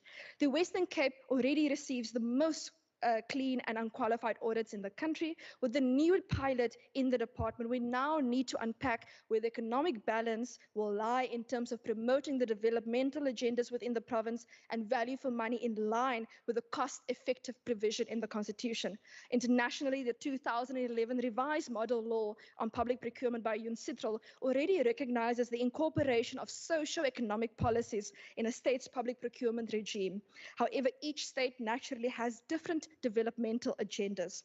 Similarly, the Western Cape province will also need to look at the particular developmental agenda within our province. And when it comes to e-procurement, the government should focus particularly on ensuring the necessary infrastructure being in place, access to internet being rolled out, and bolstering legal divisions with expertise to interpret legal prescripts. This is, however, not an exhaustive list, and Keno and Williams Ellaby, writing in 2030, write that systems where e-procurement initiatives have been launched, introducing ICT into procurement practice, the law has often not kept up, and I support this view. Thus, the Provincial Treasury need to keep detailed records of the advancements and challenges experienced in this pilot, as well as continuously recommending legislative reform to the National Treasury where required in order for the law to keep up with the digital transformation we are currently in. It is interesting to note, Deputy Speaker, that in terms of the authors within the procurement space, that they believe that even Zimbabwe, after Mugabe's reign, now has a more progressive procurement system than South Africa. And perhaps we also need to look at some of the Latin America reforms where they have incorporated their e-procurement in this regard. As a province, we are immensely proud of the Provincial Treasury's provincial disclosure reports, which discloses COVID-19 procurement on a monthly, quarterly, and annual basis. Anyone can access the details of these procurement transactions online on the Provincial Treasury dashboard, as well as the national dashboard. This innovation in particular speaks to the constitutional value of transparency in Section 217. In a country mired with corruption scandals, it is of the utmost importance that residents are able to interrogate the transactions of the province, because this is not government's money. This is not Provincial Treasury's money. This is the people's money. We thus welcome the announcement that this will also in the future include transactions related to vaccine procurement. Finally, I wish to congratulate Minister Mania, the HOD, Mr. Savage, and Team Finance on their hard work to put this budget together in a severely fiscally constrained environment, as well as thank the Finance Committee, as well as the Budget Committee members and the procedural officers, Ms. Adam, Ms. Kamish Ahmad, as well as our logistical support and IT support for their dedication to ensuring effective oversight in this province. Deputy Speaker, the DA supports this vote. I thank you. Thank you very much, Honourable Member. I now recognise Honourable Minister Mania. Thank you, Deputy Speaker. I would like to obviously take this opportunity to respond to some of the remarks made by members that have already not been responded to during this debate on Provincial Treasury's budget. First, Speaker, on the whole question of the increase in the budget. We have, this question was traversed in detail in committee, we have 65 vacant posts in our department. And we've, of course, prioritized filling 38 critical posts, which are at various stages of recruitment and the selection. We have, of course, promised to furnish the Standing Committee on Finance and Economic Opportunity, which is in tourism, with the details.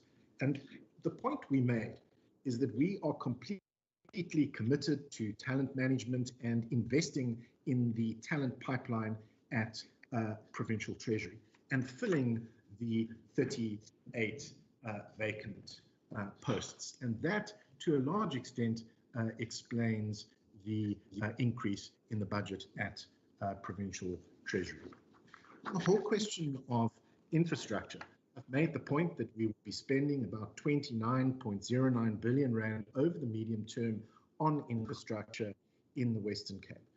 We've conceded, of course, that we need to accelerate spending on infrastructure.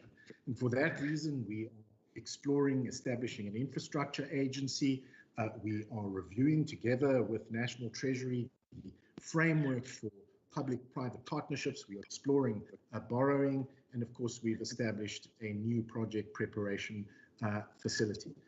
And we've gone further than that. We've allocated 23.8 million rand for the first tranche of projects, which I think is increasing confidence and generating interest and will lead to much greater private sector participation in the rollout of infrastructure in the Western Cape.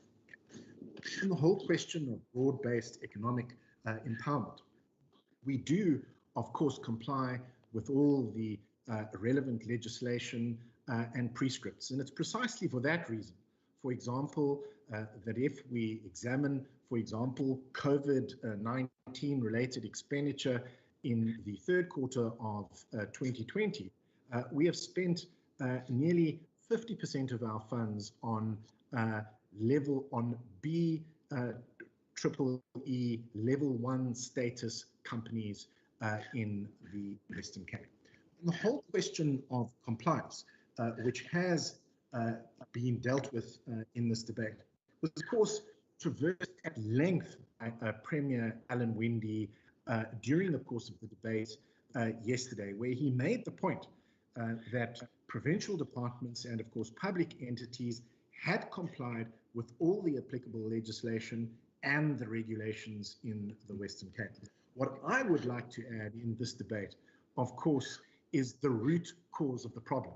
And the root cause of the problem in this case, Deputy Speaker, is not the provincial government, it is the national government, which need to resolve a contradiction on this matter between the primary legislation, which requires compliance via annual financial statements, and of course the regulations that require compliance via verification agencies. And this is causing huge confusion in provinces across South Africa.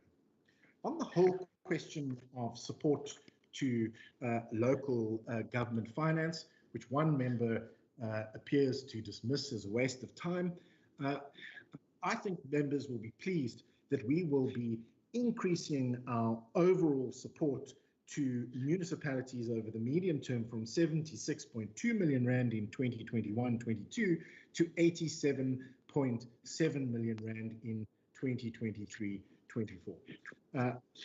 The support includes making available grants, which include the Western Cape Financial Management Support Grant, which is, of course, to support the financial management in municipalities by improving administrative capacity, the Western Cape Financial Management Capacity Building Grant to support financial management by improving human resource capacity, and then, of course, the Western Cape Municipal Financial Recovery Services Grant, which improves the overall financial management, including the monitoring and management of programs set up in terms of financial recovery plans, such as the one currently in place in Canada. But I think a point that the member does make about training officials in municipalities is valid, and it's for that reason that we will also be supporting municipalities by providing in-kind support, because I hope members will accept that municipalities who are often most in need of capacity building and most in need of support often obviously struggle to spend additional grant allocations. And so we will be stepping up and assisting municipalities and supporting municipalities by providing in-kind support, including training to officials in municipalities in the Western Cape. Then the Honourable Bruncase made a point about whether the budget supports the poor. I think, again, a point that I made in the main budget, and this is a point that is less in relation to this budget vote, but more in relation to the main budget. You need, again, look no further than the 100 million rand additional allocation which Provincial Treasury have set aside for public employment programs and immediate food relief so that we can support people who are struggling in the Eastern Cape. Deputy Speaker, in closing, I would, of course, like to thank David Savage, our head official, and the team at Provincial Treasury, the Honourable Deirdre Bartman, who's chairperson of the Standing Committee on Finance, Economic Opportunities and Tourism, all members of the Standing Committee on Finance and Economic Opportunities and Tourism, and particularly those members who participated in this debate. And so in the end, it gives me great pleasure to table the budget for Vote 3 Provincial Treasury for the 2021-22 financial year in this provincial parliament. I thank you. Thank you very much, Honourable Minister.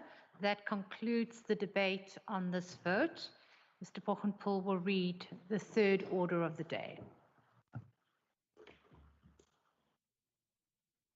Vote 12, Economic Development and Tourism, Western Cape Appropriation Bill. Thank you, Mr. Bochenpoel. I recognise the Honourable Minister Mania.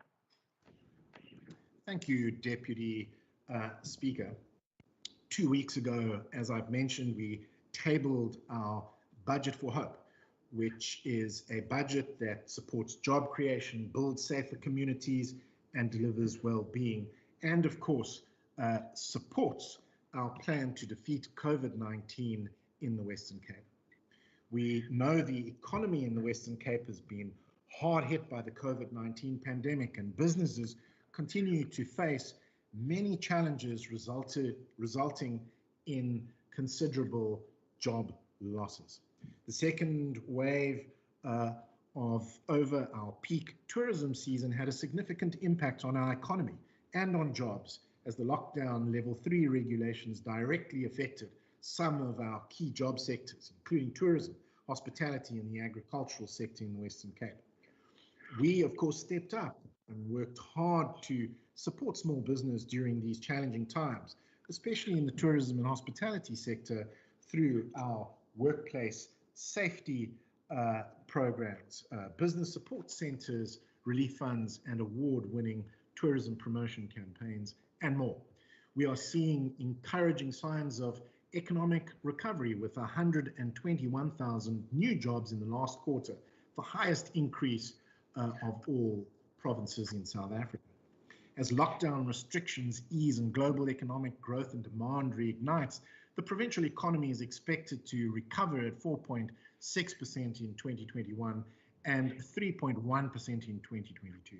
The department, together with Westgrow, will play a central role in the Western Cape Recovery Plan and the delivery of the Premier's North Star priority of jobs. Today, we table the main appropriation of Vote 12, the Department of Economic Development and Tourism, which allocates 517.8 million rand in 2021-22 to create jobs in the Western Cape. We will do this by accelerating the ease of doing business, boosting private sector investment and promoting exports, increasing spending on infrastructure and scaling up work opportunities and ensuring economic resilience in the Western Cape. To create jobs, we will spend 13.7 million rand in 2021-22 on ease of doing business interventions to eliminate systemic constraints to economic growth, such as visa regimes, trade barriers and planning delays, which will make it easier to start a business or to expand a business. Since its launch, our Red Tape Reduction Unit has helped thousands of businesses tackle inefficient government bureaucracy that restricts their growth. In this financial year alone, they have dealt with over 1,270 cases, maintaining an overall resolution rate of 80%. Based on the red tape reduction unit's impact to date, we will be scaling it up to an ease of doing business unit, which will address systemic issues at their core to significantly improve the ease of doing business in the Western Cape. A major focus of our ease of doing business unit is the Port of Cape Town, which is facing significant challenges as a result of aging infrastructure and equipment, staffing shortages, and the COVID-19 pandemic, and of course, high winds. The result is that vessels have been bypassing the port or waiting up to 8 days or even 12 days before they can berth, negatively impacting businesses across the port logistics supply chain, causing significant delays and financial losses. In the end, the current terminals at the port are simply not able to service the volume of cargo that can potentially flow through Cape Town. To collaboratively address these challenges, we established a port task team at the end of 2019, which is coordinated by our Ease of Doing Business unit and has brought together key representatives from all levels of the port logistics supply chain to solve some of the critical issues at the port. Despite the COVID-19 pandemic diverting the efforts of many of the stakeholders, some important successes were achieved. However, the port remains a binding constraint on economic growth in the Western Cape and requires urgent intervention. And so I've also been meeting with the CEO of Transnet Port Terminals, Valela Dube, who to talk about what can be done in the short, medium and long term to generate efficiencies in the ports. In the meantime, our Ease of Doing Business unit will continue to work closely in collaboration with Transnet Port Terminals Management to escalate urgent and critical issues and to identify quick win solutions to congestion challenges at the port. In fact, in the next 2 weeks, they will complete 2 studies to identify opportunities to improve efficiencies. The first will integrate all pallet level information on fruit exports to create a planning tool for the 2 container terminals at the port. And the second will identify root causes of transporter congestion and recommend solutions to improve truck turnaround times at the port. Deputy Speaker, to create jobs, we will also spend about 62 million rand in 2021-22 to attract investment and promote exports to new and existing markets through Westgrow. We are already an export powerhouse, exporting 40% of South Africa's agriculture and agri-processing products. Even during a challenging 2020, agricultural exports saw significant growth, increasing by 23.8% to a value of 77.14 billion. This trend is expected to continue into 2021 and beyond, which is why the department, together with Westgrow, are developing a Western Cape export strategy to define our vision to boost exports over the next 5 to 10 years. The strategy will identify opportunities and constraints within existing policy, identify opportunities in existing key markets, identify opportunities in new markets and new commodities, and of course, review the existing capacity in logistics, infrastructure, and business processes to define a roadmap for what is needed to realize our vision to boost exports in the Western Cape. In the meantime, Westgrow's export unit continues to promote exports to new and existing markets with virtual or hybrid export promotion and outward foreign direct investment missions, of which 47 are planned for the upcoming year. Training courses to help businesses become export ready, and webinars and online workshops to keep exporters in the Western Cape updated and informed about new opportunities. Other initiatives include the Cape Export Network in partnership with Wines of South Africa, which is the only B2B online marketplace for international buyers to source South African wines. And I'm excited about our inaugural Cape Agricultural Export Week, which is taking place incidentally tomorrow, and which is an online trade exhibition to showcase our agricultural and agri-processing industry in the Western Cape. Deputy Speaker, to create jobs, we will also spend about 37.3 million rand in 2021-22 on the Atlantis Special Economic Zone and 40 million rand in 2021-22 on the Saldanha Bay Industrial Development Zone, both of which will play a critical role in attracting and increasing spending on infrastructure. At the end of last year, we reached a critical milestone for our Atlantis Special Economic Zone with Cabinet approval and finalization of the purchase of land for the Atlantis SEZ company from the City of Cape Town in exchange for minority shareholding. The conclusion of this land transfer is a critical step in the development of the Atlantis SEZ as it allows the company to attract and engage investors independently over the next 3 years. As the shareholder of the Atlantis SEZ, we have worked hard to support the establishment of this green tech, export-orientated manufacturing hub to establish ourselves as Africa's green economy capital. 25 hectares of the Atlantis SEZ has already been built up through 4 investors totaling 680 million rand and creating about 300 jobs, all of which are in operation. There is also a significant pipeline of investments in development, with the Atlantis SEZ seeking to recruit suitable investors to the value of 600 million rand, enabling over 1,000 direct jobs in new energy generation technologies and other green tech investments over the next 3 years. Deputy Speaker, the Saldanha Bay IDZ has also showed great resilience and made significant progress in its strategic goals over the last year. They have created about 2,900 jobs, completed the construction of the Access Complex, a landmark commercial facility already housing 3 businesses and in the process of signing a 4th. They continue to service 8 businesses in the Saldanha Bay IDZ, with 2 more factories currently under construction, both on schedule to be completed this year, and supporting local small businesses through the CoLab facility, which provides free Wi-Fi, hot desks, printing and meeting facilities, and has been a welcome relief to small businesses who have visited over 1,500 times. The Saldanha Bay IDZ is on track to realize its commercial potential and has grown and secured an active investor pipeline, currently valued at over 21 billion.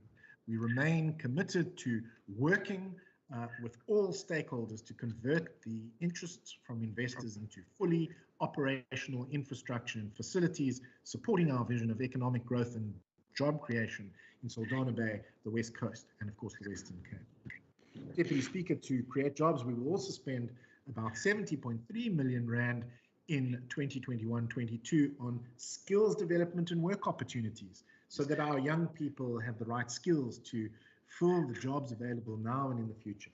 Our Work and Skills program works in partnership with government, civil society and business to create experiential learning and workplace opportunities for unemployed youth in the Western Cape. Through these co-funded programs, we provide stipends of between 3,000 rand to 3,500 rand to support 4 to 12-month work placements for young people between the ages of 18 and 35, giving them on-the-job training in critical skills areas. Our program has proven highly successful, particularly in the business processing outsourcing sector, where we have seen an exceptionally high uptake of young people moving into permanent employment following their work placements. In the last financial year, we allocated 30 million rand to provide stipends to 1,700 new BPO agents for on-the-job training in call centers across the Western Cape.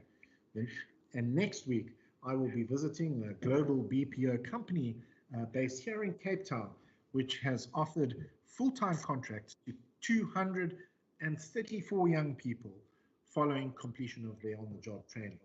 And I'm pleased to announce that we will have allocated a further 31.44 million rand in 2021-22 to continue to support the successful initiative to create more opportunities for young people in the Western Cape. Deputy Speaker, to create jobs, we will also spend 28.8 million rand in 2021-22 on the Municipal Energy Resilience Project, which is a bold and ambitious project to support municipalities to generate and procure and sell their own power so that they can beat load shedding in the Western Cape. In my budget speech, I was pleased to announce the candidate municipalities participating in the Municipal Energy Resilience Project.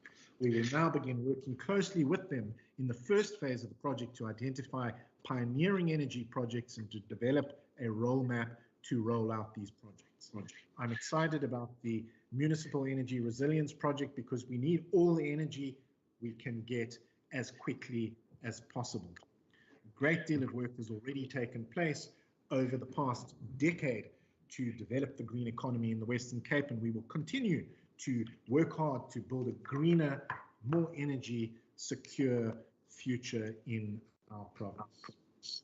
Deputy Speaker, in closing, in the end, economic recovery depends on vaccinating as many people as fast as possible, because with more jabs, there will be jobs.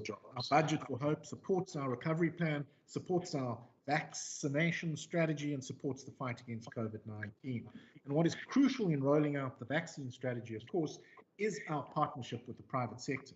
So we will be holding a series of engagements with businesses to discuss how we can work together to ensure a successful and rapid rollout of vaccines in the Western Cape.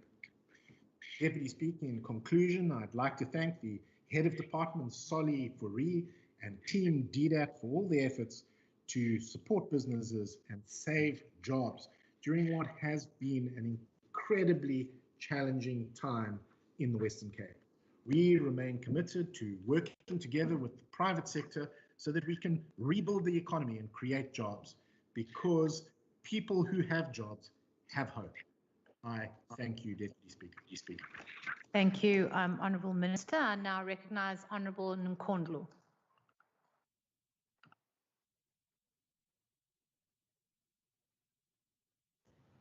Thank you.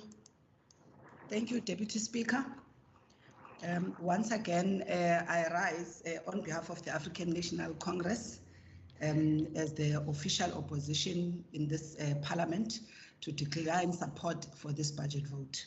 The ANC continues to believe in the constitutional imperative of recognizing and healing the injustices of our past, a past that the governing party of this province wishes to deny. Through its trickle-down policy posture, which many scholars have scientifically proven to have done more damage at times than it has helped. The London School of Economics further produced evidence in this regard. In their analysis, they discovered one major change, and I quote, "The incomes of the rich grew much faster in countries where tax rates were lowered. Instead of trickling down to the middle class, tax cuts for the rich may not accomplish much more than help the rich keep more of their riches and exacerbate income inequality, the research indicates," close quote. We note the announcement to accelerate investment in infrastructure to drive economic growth and create jobs with a spend of 29.9 billion on infrastructure over the medium term in the Western Cape. And thus, we ask further questions about what then becomes the rationale of how this investment and infrastructure-led growth is positioned by the provincial government. What informs this assumption of growth and jobs in real terms? As to date, we continue to be told, and it has been reported in this House and through the Standing Committee like Public Works and local government performance, of the implementation challenges, including the lack of meaningful participation due to a lack of the critical skills such complex infrastructure projects requires, especially at local levels, let alone skewed market realities of the industry, such as construction, where to date we heard how the big construction companies had gone on liquidation due to cash flow projects, as their grid has overstretched their capabilities to fulfill their obligations, thus projects of the provincial government delayed in some instances. So these are questions that are not answered as we continue to harp on the notion of often infrastructure-led growth, because the assumption of the trickle-down economy policy posture creates a fictitious reality that by investing these huge amounts in these kind of projects, you are bound to ensure that your middle class and lower rank citizens will be benefiting. But the reality and the evidence is written on the wall. As we were told that as the province will be spending about 17.808 billion over the medium term to boost economic growth and create jobs in the Western Cape. Once again, it is important to understand, as the minister has also indicated, that this will be done by creating an enabling environment for the private sector to drive economic growth and create these jobs. And again, what then becomes the modus operandi of this massive job injection? Will this provincial government, as also advised by the Financial Fiscal Commission, implement economic reforms to create sustainable jobs and drive inclusive growth? Because this is a question that we have been speaking about in this House, and even the Premier has also alluded in driving inclusive growth. And such is not just a rhetorical question, but it's something that we must be able to produce evidence through what we have done and our performance in the projects that we have undertaken in the past.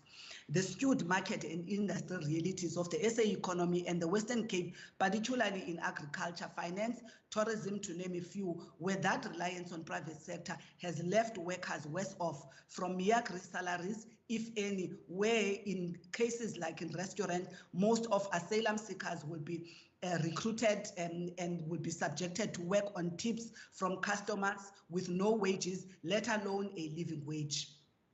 The issue of jobs is very critical, and we support the notion of ensuring that we secure jobs.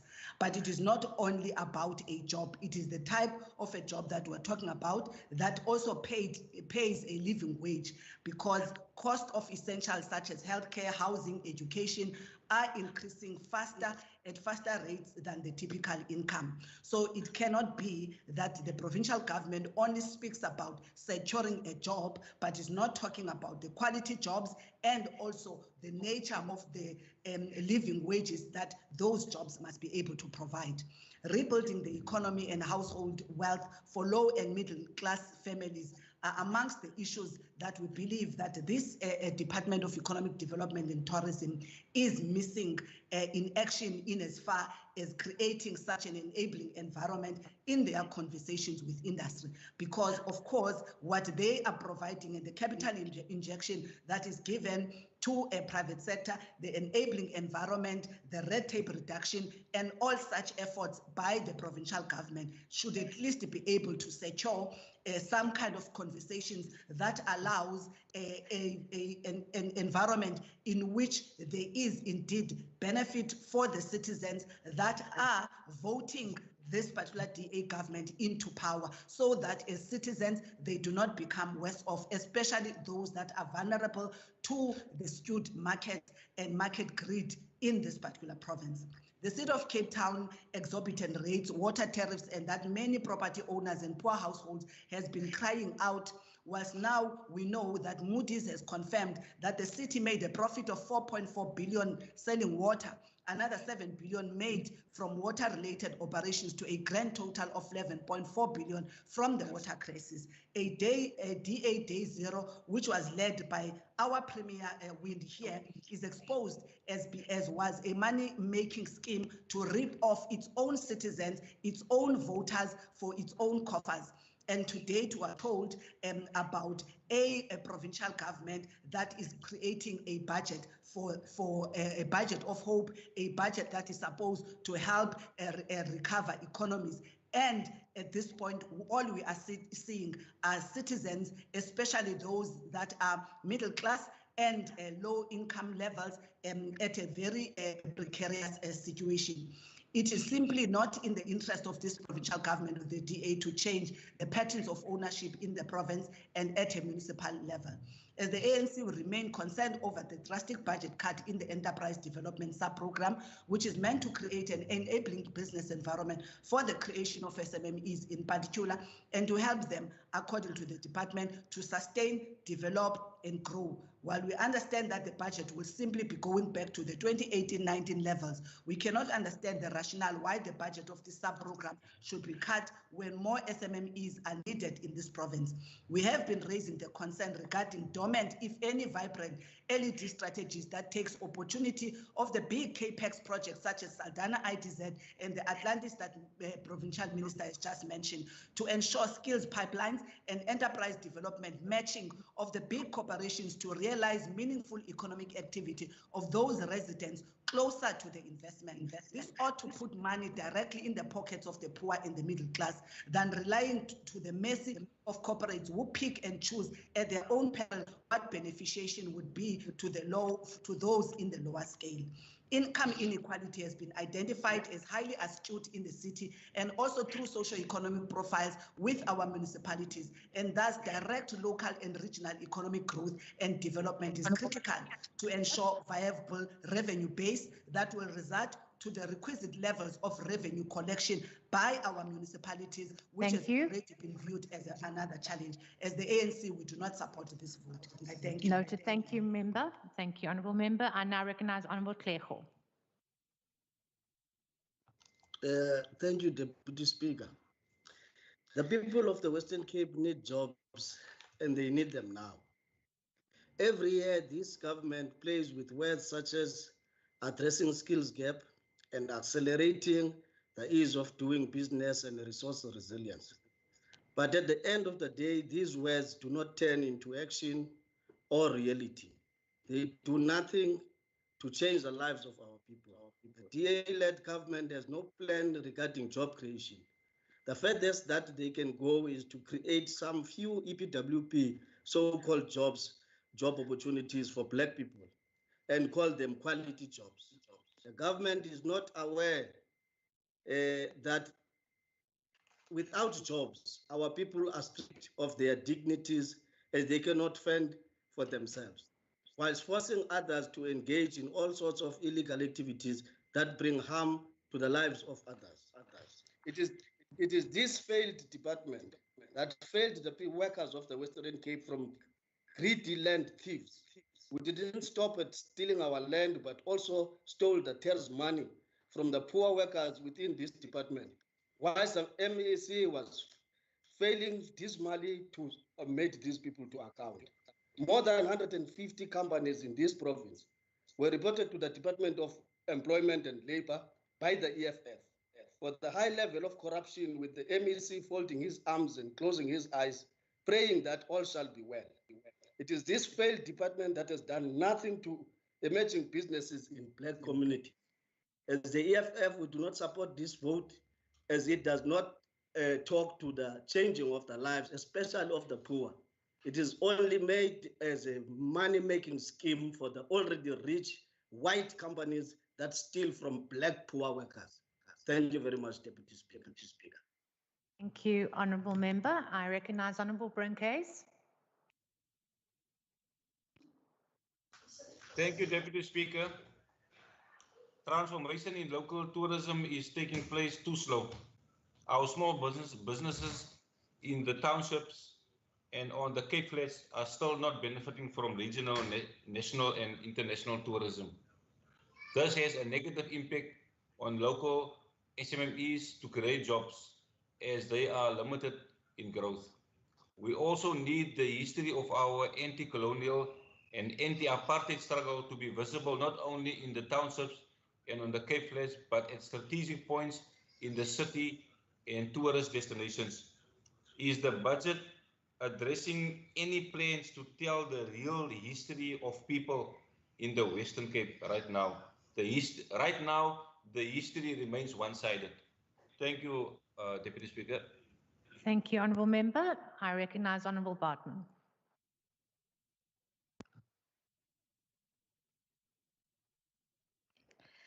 Deputy Speaker, I rise today to debate Vote 12, Economic Development of the Western Cape Appropriation Bill. This budget will be appropriating approximately 518 million rand in the 2021-2022 financial year. COVID has meant that the department has had to broaden the scope of the 2019-2024 Provincial Strategic Plan to help mitigate the impact of the pandemic, which includes the Jobs Plan, which was incorporated into the Western Cape Recovery Plan. The hardest hit sectors are tourism, construction, informal sector, trade, and manufacturing. And when you look at the quarterly labor force survey for 2020, the end quarter 4, employment results were mixed, with the Western Cape experiencing a sharp decline in employment of 180,000 year on year, while quarter on quarter employment increased by 121,000. The number of unemployed expanded by 68,000 quarter on quarter and by 15,000 year on year. Notably, the Western Cape has recorded the lowest unemployment rate in South Africa at 11.6 points lower than the national figure, a higher growth rate than the rest of South Africa, and a business confidence rate which is 1 point higher than the national average. This department is essentially the jobs department of the Western Cape province, and as such, their priorities in order to achieve an environment that creates jobs is the ease of doing business, energy resilience, and growth in investments and exports. The enabling priorities focuses on data modeling and research, policy development, and communications. And in order to achieve this, foundations laid need to focus on SMMEs, catalytic economic infrastructure, digital transformation and innovation, consumer protection, skills development, sector development, economic advocacy, and stakeholder coordination, the green economy, municipalities, and its spatial planning. But Deputy Speaker, before I get to some of the main appropriations, I just want to address some of the comments made by the opposition. I note that the ANC supports this vote. However, when you listen to the actual content in the vote, it seems that they're unhappy with the content. So I'm not sure that they are unhappy whether they are supporting or not supporting.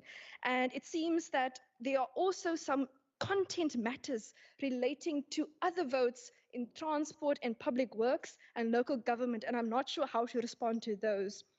But Deputy Speaker, in terms of some of the detail in the programs that was requested by the members and which they were said there is not enough information, the questions to members could have been answered if they were in the scheduled 5-hour committee meetings that deliberated on the particular votes. These questions could have been answered, and none of these were raised by the ANC member that was in committee, which was not the member debating. Members must attend these committees and listen to the information. Otherwise, Deputy Speakers, voters get no value for their votes for the respective elected representatives. So the same how the Constitution in section 217. On a point of order. Honourable Kondlo, please put your hand up if there's a point of order. Please do not just interject. What is your point of order? Apologies. No, Deputy Speaker, I'm not sure if the discussion now, it is parliamentary for the member to cast aspersions because she's misleading the House about attendance because she can't want to make a judgment call on an absence of one member whilst the ANC was in the House. She must not mislead the House. I remember she's not casting aspersions. I can't determine that unless I have the evidence. So I'm going to dismiss that accusation. She is, Deputy Speaker. If she creates an impression that ANC does not attend the standing committee, this is what she is implying in her statement, which is incorrect and it's false. Well, I can't determine that whether it's a fact or not. That is not my job at the moment. I will dismiss that for now. If the ruling changes, I will come back with a new ruling. You may proceed, Honourable Member. Thank you, Deputy Speaker, and perhaps it would assist the House if I just repeat what I said. I said the member debating was not in the committee, and she's welcome to check the attendance on the minutes and the record of minutes of the respective vote. I said the ANC in the committee did not raise any of the questions that the member is raising now. And just as a side note, Deputy Speaker, perhaps some of the members of this House does not know the particular legal prescripts, but the ANC does not have a dignitas. So it's not possible in terms of the legal framework of South Africa for me to insult the ANC, which does not have a dignitas in our legal framework. But Deputy Speaker, I was saying that you need value for money, and the same way that you need value for money in procurement in section 217 in the Constitution, the voters on the ground need value for votes in terms of their elected representatives.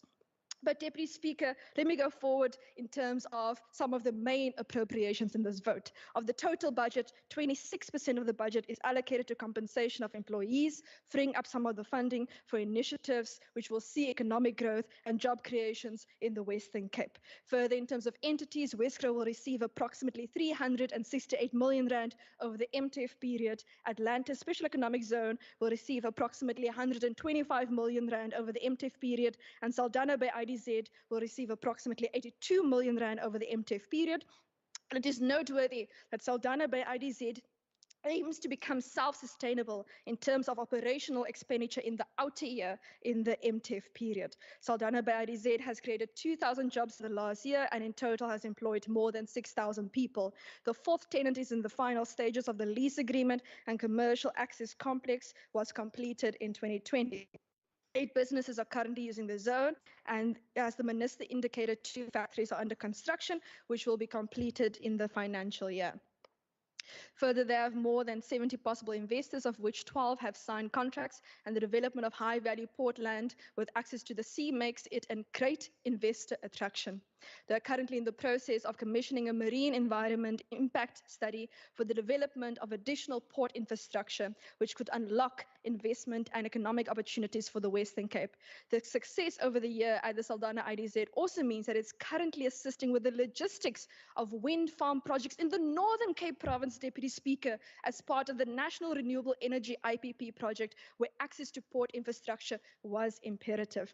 In terms of the establishment of Atlantis SEZ, the City of Cape Town has also exchanged land worth 56 million rand for shares in the company, showing the confidence that the city has in the economic transformative potential that this SEZ has.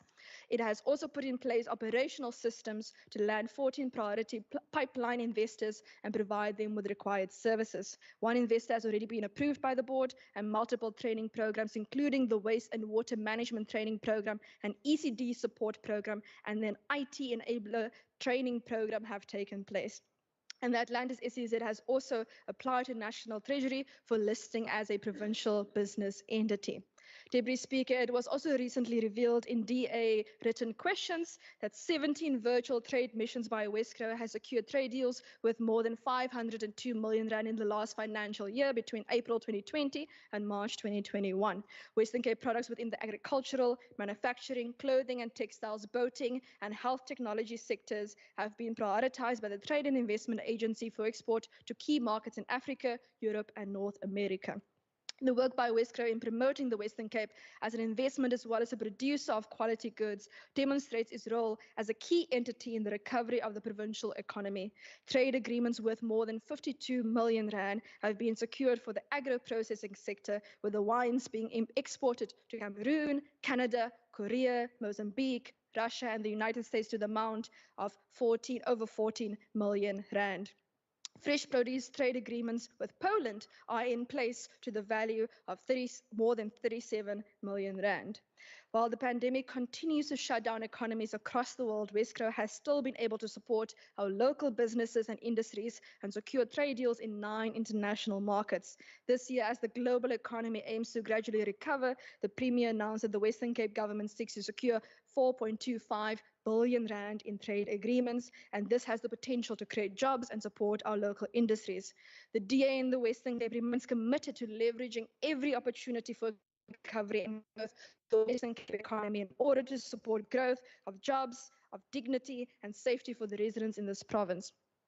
In terms of agri-processing, 4 halal companies based in the Western Cape were assisted financially to the value of 600,000 rand with interventions to increase their production capacity and regulatory requirements, and this will impact the export capacity and set them up to take advantage of export opportunities. Further, there's an artisan development program that by the end of 2020-2021 financial year resulted in more than 400 artisanal candidates presented with experiential work opportunities at host companies, earning on average more than 7,000 rand per month, and which provided them with valuable work experience. The SME Booster Fund in the department supported 17 organizations, 400 SMMEs, and creating 400 jobs. And the Pick and Pay Spaza Shop Revitalization Program converted 2 existing spaza shops within the townships into independently owned mini supermarkets through the provision of funding to the beneficiaries. The department has proven that it will step in to support businesses big or small across the Western Cape. In order to support energy security through the Municipal Energy Resilience Project, the province has allocated 48.8 million rand over the MTF period, with another 20 million rand ring-fenced in the provincial reserves. In recent written questions posed by the DA, it was revealed the progress which has already been made in the development of the Municipal Energy Resilience Project. The Department of Economic Development and Tourism is already in the process of drafting a memorandum of understanding between the provincial government and each candidate municipality, and has further appointed experts in order to support candidate municipalities in our shared goal of delivering energy security to residents. The MER project is a provincial intervention which aims to support local governments in the Western Cape to buy, sell, and produce their own electricity. It is our key to becoming the first province to beat load shedding in South Africa. To secure a stable supply of energy fuels, jobs, dignity, and safety for residents. And that is why the MER project is a game changer for the Western Cape in achieving our crucial goal of growing the province's local economies. The Department of Economic Development and Tourism has applied a rigorous and transparent criteria to ensure that the municipalities which are set to receive support will have the ability to take advantage of this program. Municipalities were selected based on their overall financial standing, management and financial skills, their energy and bylaw policies already in place, current energy projects, as well as the technical skills and capacity of the municipality. The first phase of the Municipal Readiness Evaluation 2 assessed the electricity sales and electricity demand of the selected municipalities in order to determine whether the municipalities have the demand to support large infrastructure projects and considered impact of energy projects on the municipalities' balance sheets. The second phase of the MRET assessed the required basic technical capacity as measured by the presence of an Engineering Council of South Africa registered professional electrical engineer at the municipality. The department has wasted no time in capacitating itself in order to get the project off the ground. 14 project development consultants and 4 strategic advisory experts have already been contracted until the end of June 2021 and March 2023, respectively, to assist these municipalities. These project development consultants will assist municipalities in developing business cases, which will include exploring multiple renewable energy technology and the infrastructure needs of the municipality, amongst other strategic energy decisions. Strategic advisors will further provide support in identifying future projects as well as support municipalities in developing necessary technical skills. The energy environment is a challenging and deeply technical space, and the provincial department is working to support these 6 municipalities as well as the city of Cape Town with every benefit in order to bring energy security to the Western Cape. And Deputy Speaker, I just have to say, when it comes to energy security, when you look at Mossel Bay, for example, as an area, we need to ask the difficult questions of national government, of Eskom, and especially of Petro SA.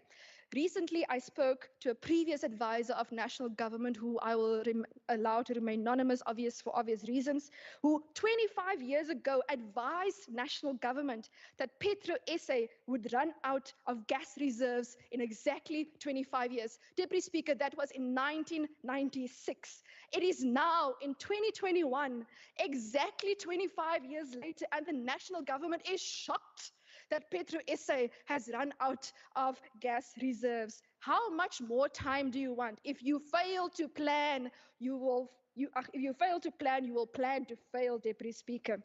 In terms of tourism, almost 18 million rand will be allocated to the tourism safety initiatives over the MTF period. A total of 90 tourism safety monitors have already been deployed in the Western Cape, and a total of 4 billion rand worth investment into the Western Cape was realized in the first 3 quarters of 2020-2021, which will result in 1,886 direct job opportunities. And further, the department will continue to fund the Khayelitsha Bandwidth Barn and ICANN Elsies River facilities, which both provide free training to citizens in digital and business skills. Finally, Deputy Speaker, I would like to congratulate Minister Mania, the HOD, Mr. Fourie, and the Economic Development and Tourism team on their hard work to put this budget together in a severely constrained fiscal environment, as well as the Economic Development Committee members and Procedural Officer, Ms. Adam, as well as our logistical and IT support for the dedication to ensuring effective oversight in this province. And Deputy Speaker, despite our differences, I would like to thank the ANC for supporting this vote vote in committee as well. Deputy Speaker, the DA supports this vote. Deputy Speaker, I thank you. Thank you very much, Honourable Bartman. I now recognise Honourable Minister, 1 minute. Honourable Minister Mania, if you can just hold on for 1 minute. I have a point of order from the House. Honourable Said. Chair, thank you. I thought I'd go and not interrupt my learned friend. Thank you for doing that. But I just wanted a point of, I heard the Honourable Bartman stating that the ANC's supported the budget. I did not hear that statement of support in the speech of the Honourable Nkondlo. So I think it's factually incorrect, but you can look at the Hansard at a later stage. I just wanted to make that point. I will, thank you. No, Honourable Bartman. I'm not here to verify the facts of Honourable Bartman's statement. I'm sure that will come out in her committee, and I'm sure it is registered in her committee. So it's not for me to verify her facts. And I'm sure you can check that up yourself, Honourable Said. I'm now moving over directly to Honourable Minister Mania. Honourable Deputy Speaker, my hand is Honourable Mumbi, I see your hand. What's your point of order? Thank you very much, Honourable Speaker. Just to actually indicate to you, Speaker, that because Honourable Bartman said that the ANC supported this budget at the committee level. The minute I'm having with me of the committee of the meeting that was held on the 18th, the ANC reserved its view on the matter. So I would like to correct that. I was attending, Honourable I was attending that meeting on behalf of Honourable Nkondlo. I was the alternate I have to member. interrupt you. Can you please mute him? Honourable Mumbi, I have to interrupt you. This is not a point of explanation. We are not here to deliberate facts or those that are not facts. I'm not here to do that, and that is not my job to interrogate what Honourable Bartman has said. I am closing the subject matter now and moving over to Honourable Mania. Thank you. Please lower your hands. Thank you very much. Honourable Chief Whip. Speaker, may I address you? Honourable Lecker, I'm not on this point. I have made a ruling in terms of that ruling. Deputy Speaker? Unfortunately, if it's not on the ruling, I can hear you. Deputy Speaker. Honourable Lecker. It is on the ruling itself. Honourable Lecker, can I refer you to the ruling on page points of order on 66, 3D, which you may not be, if I've considered the presiding officer has already ruled on the matter, you may not raise a further point of order. I am unfortunately closing this point of order based on 66, 3D. Thank you very much. Deputy Speaker, may I address you? Honourable Lecker, not on a point of order, on a point of order. Deputy Speaker, you are making a decision that is based on a speech that did not represent a true reflection of what took place in the House. Must we allow the member to mislead the House? Point of order. Honourable Lecker, just refer what point in the, or what rule you are actually referring to, then you'll understand that there is no ruling relating to your point of order. Honourable Chief Whip, what's your point of order? Thank you, Madam Deputy Speaker. I rise on a point of order in terms of Rule 66(5), as the Honourable Lecker is challenging a ruling in the House which is not permitted by the rules. Thank you. Thank you. That is quite correct. I have now closed the matter. Thank you very much. Honourable Mania, Honourable Minister Mania, you may proceed. Thank you, Deputy Speaker. I'm not surprised that the opposition appear to be divided on whether they support or oppose this budget vote. Perhaps they need a caucus to reach a decision. Deputy Speaker, I'd like to take a moment to again respond to some of the remarks that have not been dealt with during the debate. On the whole question concerning inequality, poverty, and the question of denying the past. I've dealt with this argument in the main budget. And I pointed out that across government, we will be spending about 2.1 billion rand to provide 14,596 housing opportunities to register 7,000 title deeds for people in the Western Cape. It's why municipalities are spending millions of rands on a package of free basic services, and why we have allocated an additional 100 million rand for public employment programs and for immediate food relief in the Western Cape. In my own department, we are, as the honourable member knows, supporting the Pick and Pay Township Revitalisation Program, which converts existing spaza shops to independently owned mini supermarkets in the Western Cape. What our department does is to unlock obstacles such as access to suitable premises, and also provides grant funding for renovation. While of course Pick and Pay provides grant funding to support point of sale equipment, trolleys, uniforms, and opening stock, as well as access to its distribution networks, business systems, and management mentorship, which we think is a really great example of what can be achieved in partnership between the private and the public sector in the Western Cape. We, together with our partners, ensure that each store is fitted with 1,300 lines of groceries, fresh produce, and perishables, and also offer services such as money transfers, ticketing, airtime, and data bill payments, lottery tickets, and prepaid electricity.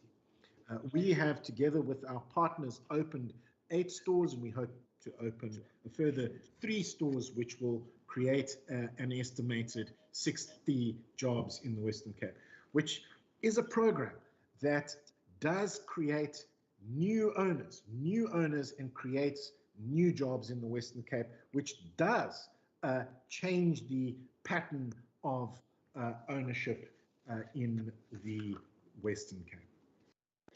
Deputy Speaker, on the whole question of infrastructure, the rationale, of course, of investing in infrastructure is so that we boost economic growth and create jobs. But the honourable member is right.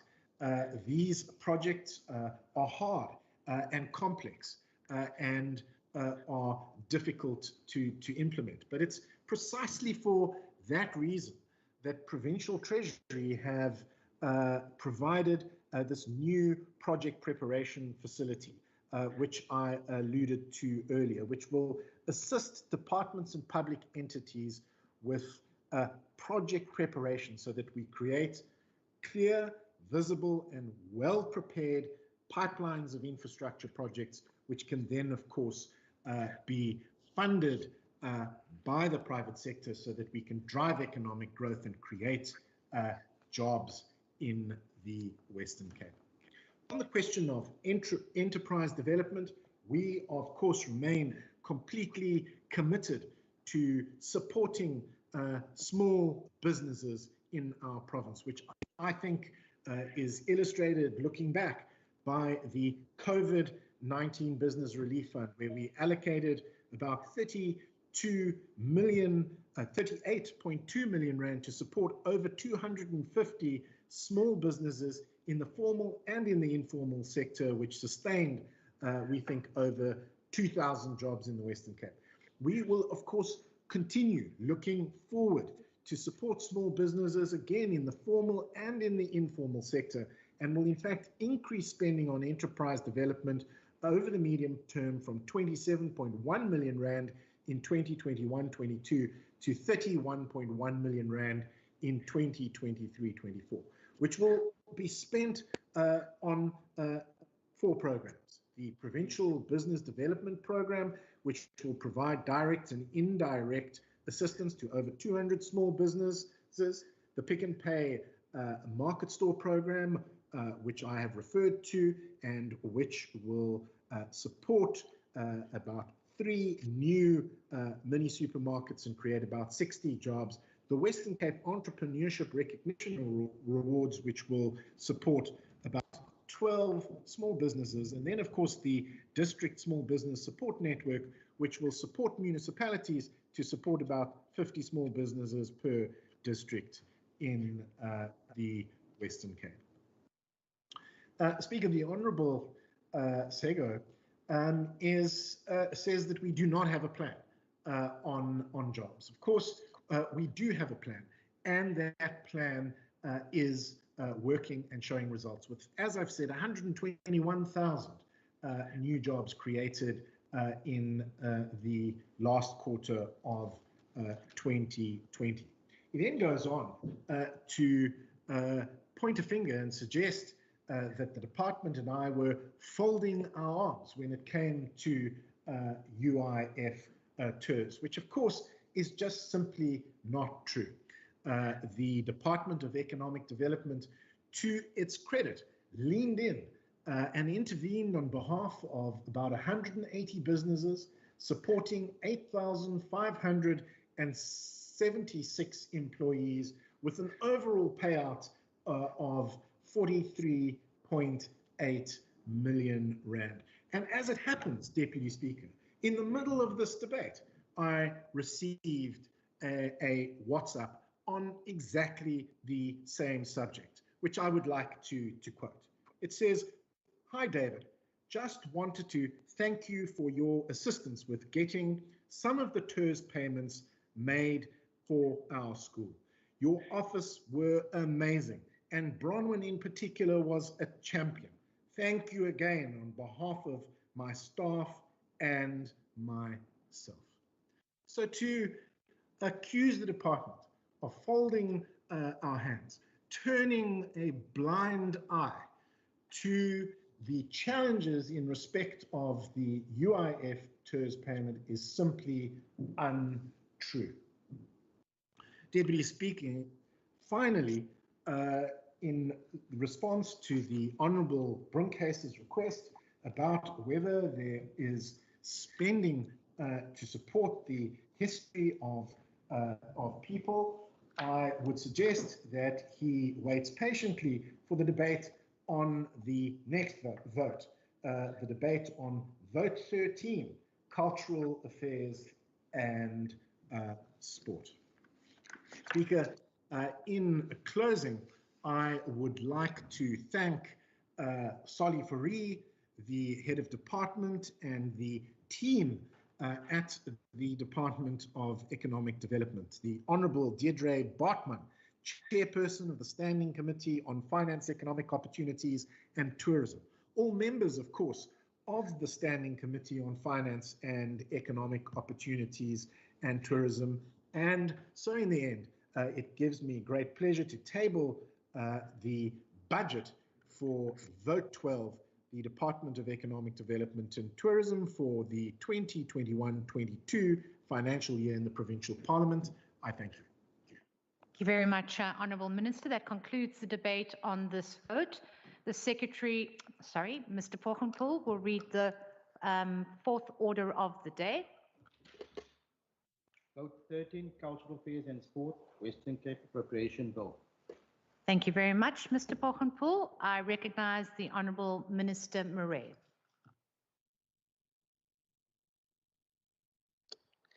Deputy Speaker, the COVID-19 pandemic and subsequent lockdown regulations have impacted our social, economic and personal worlds and forced us to think, function and embrace the new environment.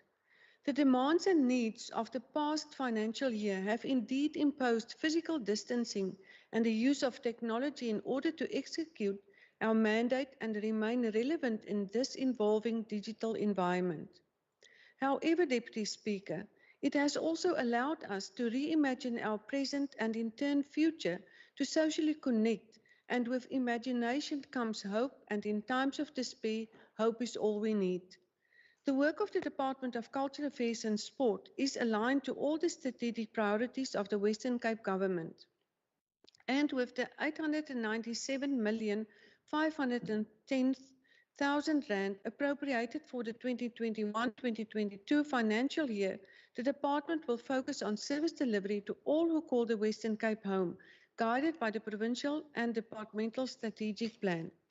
The impact of COVID-19 has resulted in a loss of income and opportunities for the sport community, most prominently on individual athletes, limited opportunities for creatives to generate an income, especially in the gig and live performance economy, and as such a loss of income for creatives along the entire value chain of the culture and creative economy.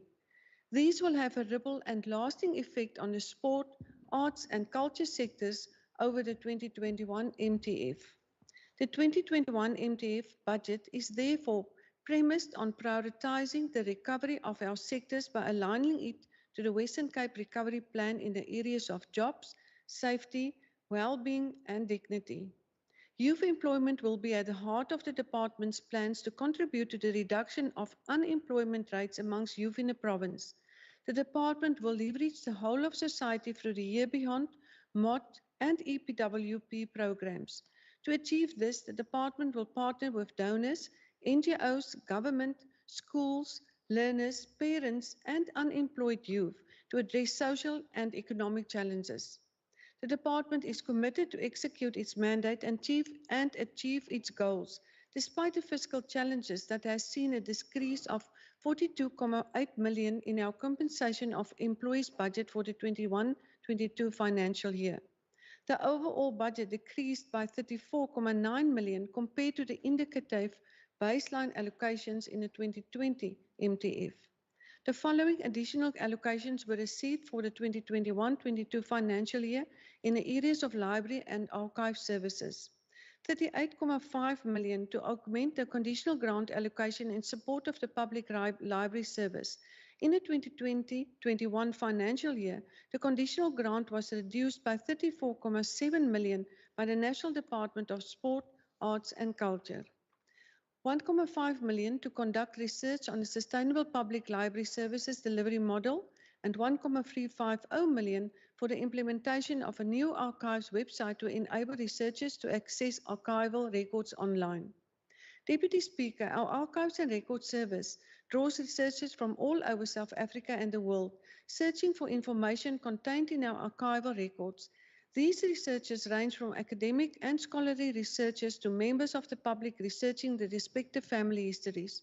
For all the years, these researchers had to visit our repository in Cape Town to consult the records.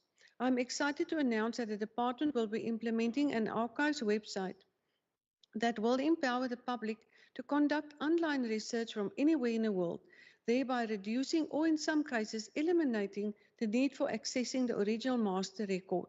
This website will enhance access to archival records and further contribute to social inclusion, as any researcher looking for information will have equal access to records. Access to information will be improved, this being a big step towards universal access to archival records. Provision of online access will save time and cost for researchers, bridge the geographical barrier, and protect archival records from further damage resulting from physical handling. Deputy Speaker, motivated by our very own local poet and internationally renowned social philosopher hailing from Mitchell's Plain, F.L. Williams reminds that, and I quote, "Libraries are places of possibility. Having access to a range of books of stories on ideas is exhilarating, like entering a garden with plentiful flowers and fruit. But there is also possibility in quietness, sitting at a table in thought, dreaming, surrounded by books. Nothing beats a library," unquote. The department continues to support and develop the biggest provincial library service in the country with 374 library service points. We provide library service points in most of the very small rural communities of a few hundred people or more. Most of the small rural library centers are provided with the free internet through the Rural Library Connectivity Project. To increase free access to the needed gainful opportunities, we will have 229 rural libraries connected to the internet in the new financial year. Deputy Speaker, in many of these communities, it is the only internet available. To ensure blind and visually impaired people across the province have access to internet and reading material free of charge, the department, in collaboration with the South African Library for the Blind, has established 27 mini libraries for the blind facilities in existing public libraries, spread across the rural areas with an active membership of 167. In the coming financial year, we will continue to roll out this much-needed service across the province. We are happy to announce that we will also be rolling out an e-book service for all our public library members in the province. The procurement of this service has just been concluded and an announcement will be made about the details shortly.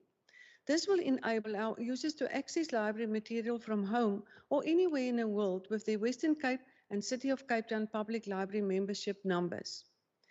Deputy Speaker, affiliated museums play a crucial role towards transformation of the heritage landscape and promoting social inclusion in the province.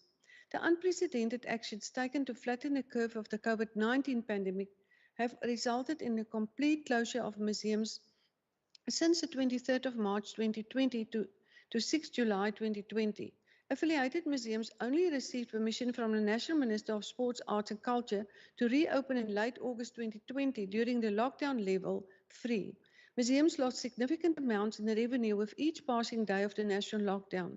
However, museums in the Western Cape rose to the challenge as far as possible and entered the virtual space of publicly accessible, timed, online exhibitions and events, which was new territory for many of them.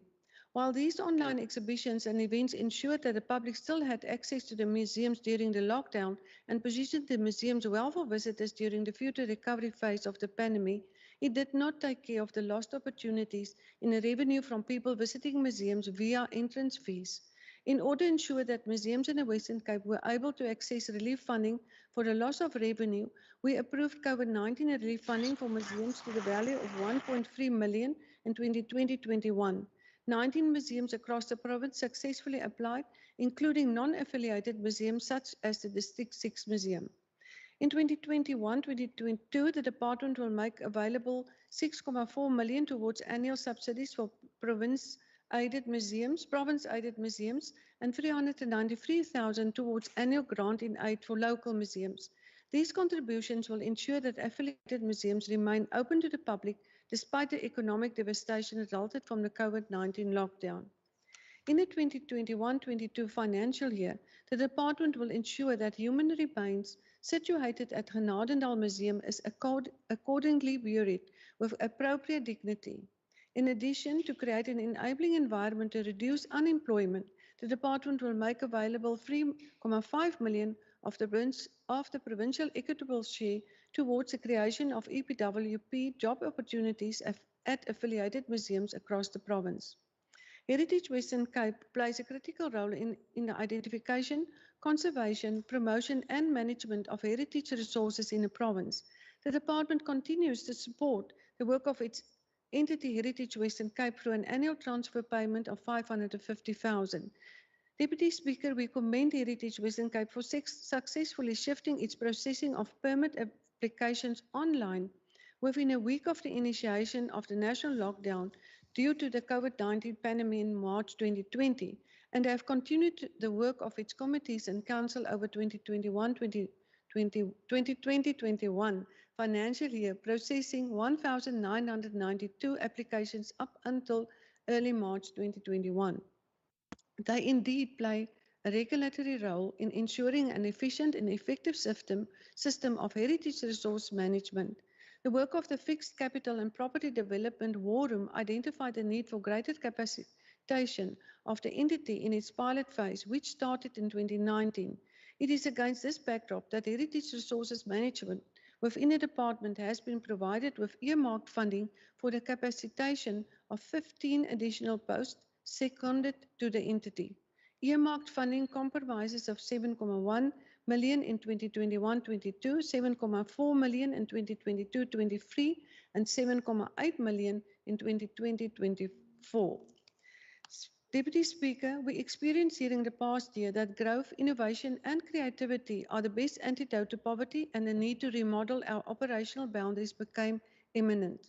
The Arts, Culture and Language program scheduled for the past financial year was profoundly impacted by the COVID-19 lockdown regulations, as they could not be implemented for almost 6 months of the year. It resulted in many arts and culture organizations having to review the rollout of the yearly programs.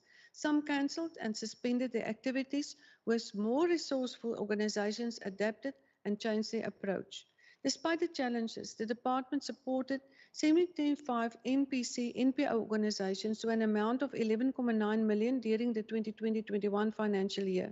Further, the department developed a COVID-19 relief fund strategy to provide the relief to the creative industry, and a total amount of 4.5 million was allocated to support 598 vulnerable artists and organizations. In addition, the department revised the NGO funding policy to accommodate the complete value chain in the arts. Deputy Speaker, the new policy is more inclusive and reflective of the myriad of art forms and individuals involved in the arts discipline. For the 2021-22 financial year, in keeping with the current milieu, an online application process was developed for NPOs to apply for funding support. We received 300 applications from all corners of the province. A total of 20.4 million was budgeted to support organizations in the arts and culture sphere. In a quest to promote and develop previously diminished indigenous languages to promote multilingualism, the department, in partnership with the University of the Western Cape and Hilde Hood, will commence a process to develop a Kaaps English bilingual dictionary for multilingual speakers in South Africa. This initiative will attempt to develop linguistic and literacy resources for Kaaps speakers in South Africa, and specialized training and workshops for the development of the Kaaps English terminology will be rolled out. The process is planned to be rolled out over a 4-year period, and a total of 360,000 has been allocated towards the outcomes of the first phase. To promote the equal use of the 3 official provincial languages, we will continue to monitor the implementation of the Western Cape language policy by provincial departments and institutions in the province. We have circulated a survey to all provincial departments in March 2021 and will follow up with on-site visits to establish the level of implementation of the Western Cape language policy. A report on these findings will be tabled. On 24th of March 2021, the Cabinet of the Western Cape agreed to lift the suspension of traditional male initiation rite of passage subject to the status of a COVID-19 pandemic and the approval of the Western Cape risk-adjusted plan by the National Minister of Traditional Affairs. The Western Cape province, prior to the onset of the COVID-19 pandemic, was regarded as one of the best provinces in the country due to its low rate of fatalities and incidents among initiates. Our province had a 99.1% success rate. To maintain the significant trend of dignified well-being, a roadmap for initiation practice was curved, and one of the key interventions towards ensuring a safe rite of passage under COVID-19 conditions is the training of traditional surgeons and careers. It is aimed at training 330 culture practitioners before the opening of the traditional schools in June 2021. A total of 2.3 million is allocated for the promotion and development of the performing arts in all districts and metros in our province. This year will also see the rollout of the Artist in School program, which serves to provide learners at identified schools with formal music and dance lessons. It will also impact teaching skills for artists involved in the program. With our managed network approach, we envisage expanding our reach and increase the impact of our programs. Deputy Speaker, our Sport and Recreation Directorate has also worked around the clock this past year to proactively respond to the unprecedented circumstances with innovative solutions, as we understand that sport and recreation promote an ethos of lifelong activity and foreground social inclusion, wellness, and expose youth to an environment that provides a healthy alternative to the social ills plaguing our society. As COVID-19 dramatically affected the hosting of events, many events innovatively took on a virtual or hybrid format. While the industry might take 2 to 3 years to recover, the Department of Culture Affairs and Sport Major Events component will continue to create space for sport tourism throughout the province by assisting federations to host inter-district, inter-provincial, and international events in the Western Cape. In so doing, the events contribute to the GDP of the province, but more importantly, provides temporary jobs in the regions they take place. The department has allocated 6.5 million to fund sport federations in all 6 districts of the province in the 21-22 financial year with administration, development, and capacity building support. Deputy Speaker, our Sport Promotion Directorate is serious about transformation within sport and assisting marginalized groups by supporting this week with 150,000 rand, 100,000 rand in transfers, and a further 130,000 made available under goods and services for disability sport. An allocation of 250,000 was made available for capacitating women in sport, while 304,000 is available for sport legends for the 21-22 financial year. The academy system will continue supporting 210 athletes in the 6 district academies, including the support to Paralympians residing in the Western Cape. As we build up to the 2023 Netball World Cup, we have prioritized upgrading and providing netball facilities across the province in support of the much-needed legacy project to increase access to the code to optimize our pool of talent for participating at high levels of excellence. Currently, 180 clubs have been supported through our club development program, which includes clubs from rural and farming communities. Clubs in the program have been assisted with transport, registration fees, capacity building courses, equipment, and apparel. In addition, the Rural Sport Development Program has been supported at a grassroots level through leagues and knockout tournaments, with the aim of reviving the interest in sport and unearthed talent in the rural areas, with special focus on farming communities, thus creating an enabling environment for formal sport participation. Due to the COVID-19 pandemic, the Sub-Directorate Recreation struggled to drive, support, and assist various structures with the implementation of the activities. These activities would have included Indigenous Games activities, Golden Games activities, big walks, recreation centers activities, wellness activities, and a youth camp project. As these activities were cut by the national government, the Sub-Directorate supported and assisted when needed with the COVID-19 related tasks. These tasks included but were not limited to the humanitarian relief feeding and assisting schools across the province. At the community level, the Sub-Directorate assisted by educating communities about cleanliness, social distancing, and adherence to the lockdown alert levels. As lead department for the after-school program, the department is extending after-school programs to no and low-free learners across the province, professionalizing the sector, upskilling practitioners, and developing quality program norms and standards. With the closure of schools in 2020, the program adopted a provide at-home physically learning resources for learners and online portals for practitioners. We have also used the opportunity to rethink how we work with the education ecosystem, engage parents and educators, and build peer networks. The after-school sector has also played a key role in food relief. In the last year, we set up an online portal and training, and this will be further strengthened with the allocated 3.1 million for the 21-22 financial year. The Yearbow program provides almost 500 volunteers per annum with experience and training, and 6,000 learners with academic support in literacy and numeracy and life skills in the 2020-21 year. Despite the pandemic, Yearbow has expanded to include the data admin stream, scouting in schools, at-home learning, and 10,000 stories activators. In 2021-22, we hope to reach almost 1,000 youth and 10,000 learners. To strengthen the capacity of the youth allowed to provide holistic support to youth on a program, as well as pathway support to those existing. The MOD program continues to create an enabling environment through its MOD centers. The implementation of the strategies developed to promote regular and consistent sport, arts, and culture activities in the after-school space is an ongoing process. Then about school sport. A greater focus has been placed on good governance in the established clusters in the 2020-21 financial year, aligned to the education districts across the province. A more integrated approach has been adopted with a focus on management of districts clusters in order to ensure improved cooperation with the relevant stakeholders and the role players. This was especially required due to the COVID-19 pandemic, with new challenges faced. We continue to operate in 12 clusters across the 8 education districts and have separated clusters in the Garden Route district and Central Karoo Education District due to the vast distances between these districts. Deputy Speaker, as can be seen in a very little I could mention given the time limitation, during tough times with a constrained budget, the Department of Cultural Affairs and Sport is a formidable team with a clear sense of purpose.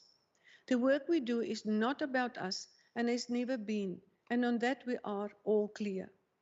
As we bid farewell to our HOD, the efficient, effective, and brilliant Brent Walters, I can assure you that this will not change as he departs, as it is testament to his leadership of this awe-inspiring team, united in our diversity, driven by our vision of a socially inclusive, active and connected Western Cape. We will support the new HOD as we have supported him, as we understand our purpose and are resolute in our resolve to serve the people of the Western Cape with hope through sport and culture affairs. I thank you. Thank you, Honourable Minister. I now recognise Honourable Barnes. Thank you, Deputy Speaker. Deputy Speaker, I rise on behalf of the National Congress to decline support of the budget vote. COVID-19 had a massive impact on the department and its sectors. It caused delays to the preparation for the 2023 Netball World Cup and nearly collapsed sports and arts industry. The department claimed that the 2021 MTF budget is premised on prioritizing the recovery of its sectors. All these efforts are too late, as the irreparable damage has been done. The provincial government did not do enough to support the athletes, artists and sectors during the pandemic. The closure of legendary Furga Theatre is a testimony to this. This closure is sad news and is catastrophic for the arts fraternity. It means loss of income and opportunities for artists, technicians and arts administrators. The provincial government should be ashamed for failing to save this legendary theatre and must stop blaming the national government for everything, as if the province has no role to play. We warned against this and called for support for the artists and sector. The MEC accused us of being overcritical. The department surrendered funds to the Provincial Revenue Fund when artists and athletes were starving at home during the hard lockdown. Some lost their houses. Others, in order to survive and to support their families, they sold their instruments. There remains a great need to support these athletes and artists and sectors. Yet budget is not clear how much support will be given and its duration. Deputy Speaker, as part of the Literary Arts Development Program to support the rollout of emerging writers, I call on MEC to embark on a program to identify more aspirant writers, especially in the poor working class communities and rural regions, and give them an opportunity to publish their books, and for these books to be on the shelves of every public library in the province. We owe it to our local writers to provide them with a platform to launch their careers. The MEC should also consider forming a partnership with the Western Cape Education Department for a program to improve literacy levels amongst learners. The library service would be instrumental in this encourage reading. MEC can also partner with other stakeholders like Lumkile's book joint in Guguletu that is doing tremendous job to improve literacy and culture of reading amongst children, giving assistance to aspirant writers and sharing intellectual knowledge to the public. I call on the MEC to avail funds to support the book joint and help them to find bigger space to continue this sterling job. Deputy Speaker, in this budget, 4 million for the 2021-22 this year allocate for the SASREA compliance for Philippi Stadium. While this is welcome, it must be made clear that it is not enough. We need more of such funds for many other stadiums. The delays to this project also a concern. The lockdown could have been used as a period to renovate stadiums as no sports activities took place.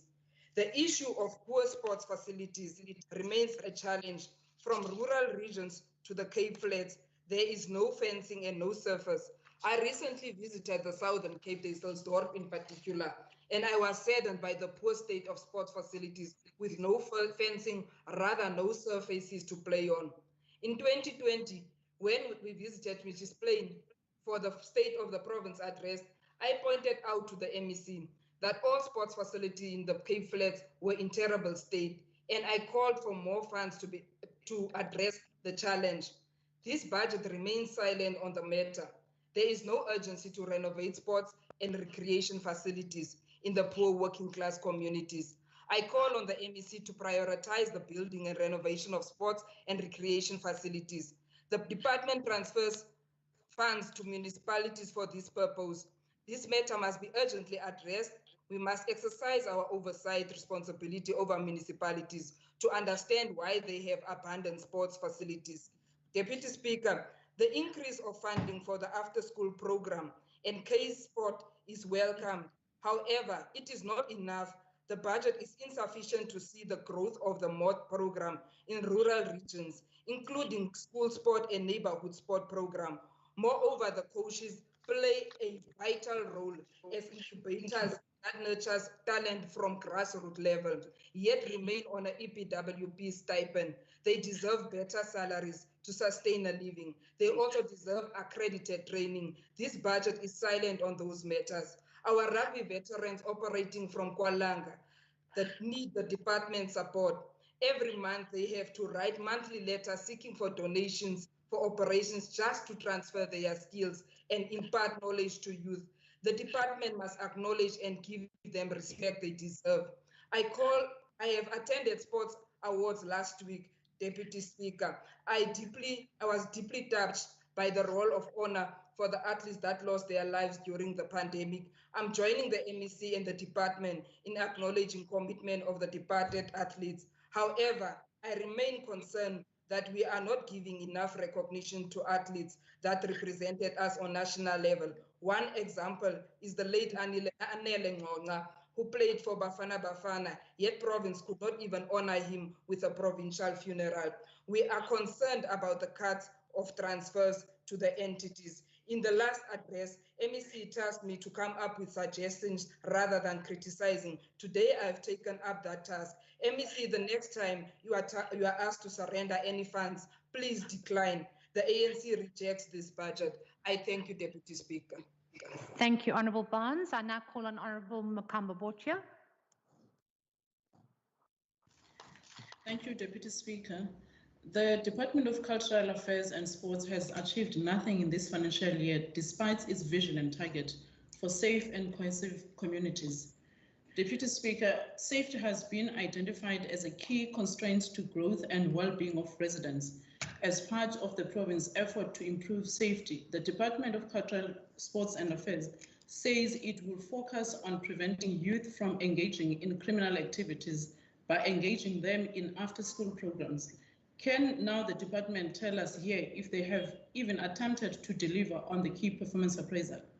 Looking at the current rate of drugs and alcohol abuse by children, that's just an indication alone that our youth is left wandering on the streets. There are no youth programs available to them from the Western Cape government as promised. It is just a lip service. Can the minister safely say her department is doing enough? Deputy Speaker, the department has listed a number of programs under their youth development strategy, and the department has achieved none. The department has failed dismally to provide proper sports facilities in township schools, including township residential areas, as opposed to sports facilities in leaf suburbs. If one can do a tour in these areas, leafy suburbs versus townships, without any doubt, you will see the difference. It has always been the case, even before budgets were subjected to cuts because of the COVID-19. It is this department that failed to hold the City of Cape Town to account when it expropriated a sport facility in Fishhoek at Maspumelele, and instead it built temporary structures for victims of fire that left more than 1,000 people without homes, with enough pockets of land in the vicinity. But the City of Cape Town arrogantly created conflicts among community members, with some vulnerable to have roof over their heads and others crying for the only sporting facility in their community. Deputy Speaker, this sleeping department was, as always, caught napping in this regard and done nothing to intervene because the people affected were black like me. The minister is now mentioning a rollout of an e-learning facility that is in the pipeline, and one wonders if this initiative will benefit all. Thank you, Deputy Speaker. Thank you very much. I now call on Honourable Peter Murray.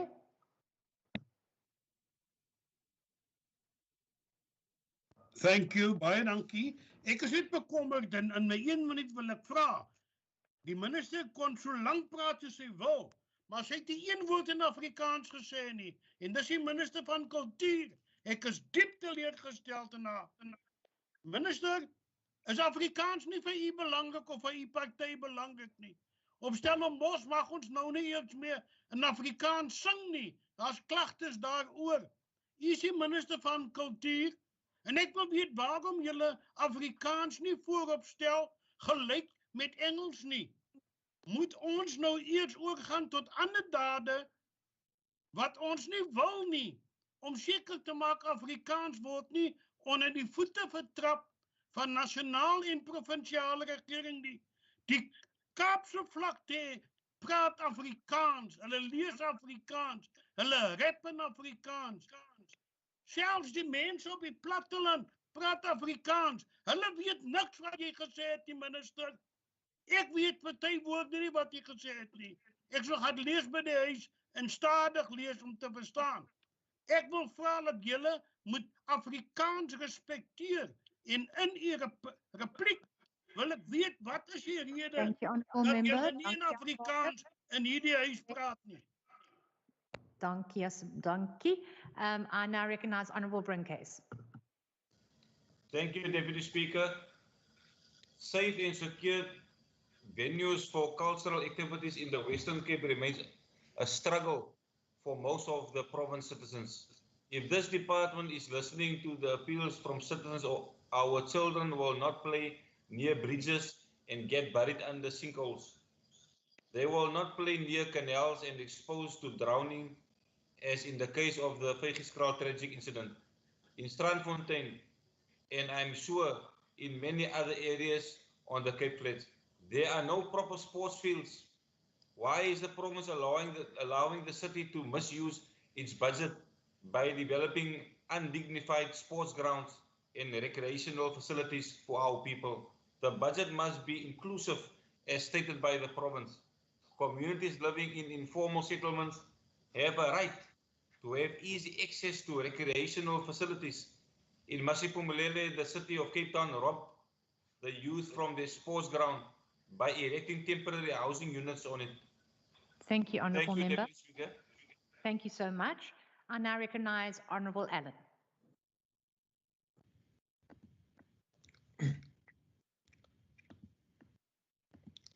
Thank you so much, Deputy Speaker. One minute, Honourable member. I see Honourable Nkondlo's hand is up. Honourable Nkondlo, do you have a point of order? Deputy Speaker, can I address you in light of what just Member Mare has just raised in context of this debate? Can we really reconsider the issue of language so that given that we've got 3 official languages, perhaps we need to bring back all our sign language interpreters so that we've got the benefit of engaging in all the 3 official languages? Our interpreter, are you talking about our sign language interpreter, Honourable Member? Yes, included the Deputy Speaker, because Yes. I think we do not have. I'm not sure we do have a closer interpreter in the meeting. If any of us were to want to use a closer. All right. We have a sign language interpreter, but in terms of the translation services, remember they are available to anybody who chooses to listen to the sitting in the 3 official languages of the Western Cape. Thank you very much. Honourable Allen, you may proceed. Thank you, Deputy Speaker. Deputy Speaker, on the 16th of March 2021, Minister Mania tabled a budget for hope in the Provincial Parliament. This is a budget set to deliver on its promises despite the fact that the Western Cape has been dragged down by a sinking national government. It is revealed in the recent debate in the National Assembly on the division of revenue that the Western Cape will suffer an amount of over 20 billion cut to its equitable share over the next 3 years. Deputy Speaker, however, residents in the Western Cape can look forward to the fact that funds spent by the provincial government in the Western Cape will go towards key targeted interventions led by value-driven priorities. As chairperson of the committee, I look forward to stringent oversight in this regard. Deputy Speaker, sadly, in other provinces, instead of looking forward, cadres and corrupt officials are looking fraudward. I welcome today's announcement that a forensic investigation will be instituted into the National Arts Council's mismanagement under the direct supervision of the National Minister of Sports, Arts and Culture of the 300 million rand Presidential Economic Stimulus Program relief funding. That is CADIS looking forward. However, in the province, we are able to look forward. It has been said in this house before, show me your budget and I will show you your values. In Afrikaans en vir al die Afrikaanse inwoners van die Weskaap en vir Member Maree, wys my jou begroting en ek sal jou waardes wys. So here it is, in terms of vote 13, Department of Cultural Affairs and Sport. Deputy Speaker, this budget is premised on prioritizing the recovery of arts, culture and sports sectors by aligning it to the Western Cape Recovery Plan in the areas of jobs, safety and well-being and dignity. Youth employment is at the heart of the department's plan to contribute to the reduction of unemployment rates among young people in our province. The department leverages the whole society through the year beyond, the MOD program, as well as the EPWP programs. Deputy Speaker, to achieve this, the department will partner, like we've heard from the Minister, with donors, NGOs, government, schools, learners, parents, and unemployed young people to address social and economic challenges.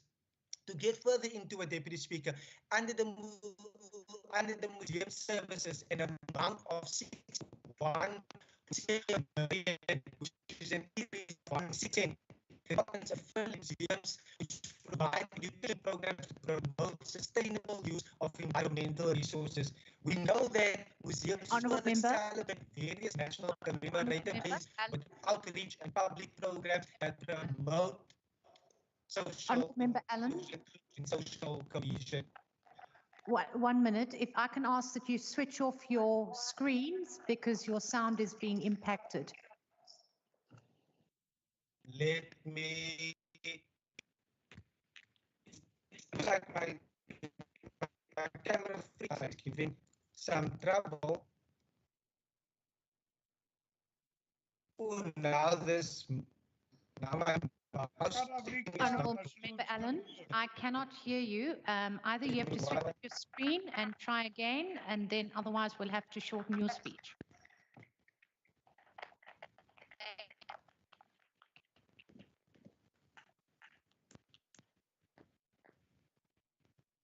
Honourable Nkondlo, do you have a point of order? No, I think I didn't no. my hand. No problem.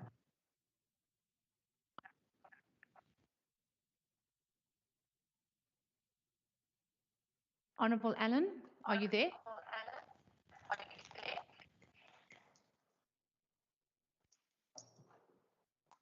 Deputy Speaker, are you able to hear me? I can hear you. Just switch off your video, please. The laptop is giving problems. I'm just trying to switch it off. Just give me 1 moment.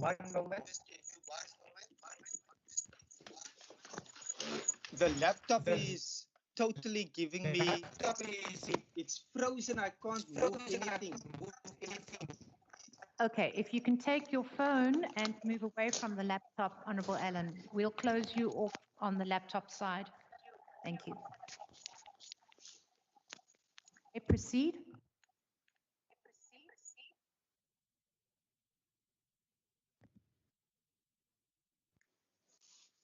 Thank you so much, Deputy Speaker. Under the museum services, like I've indicated, the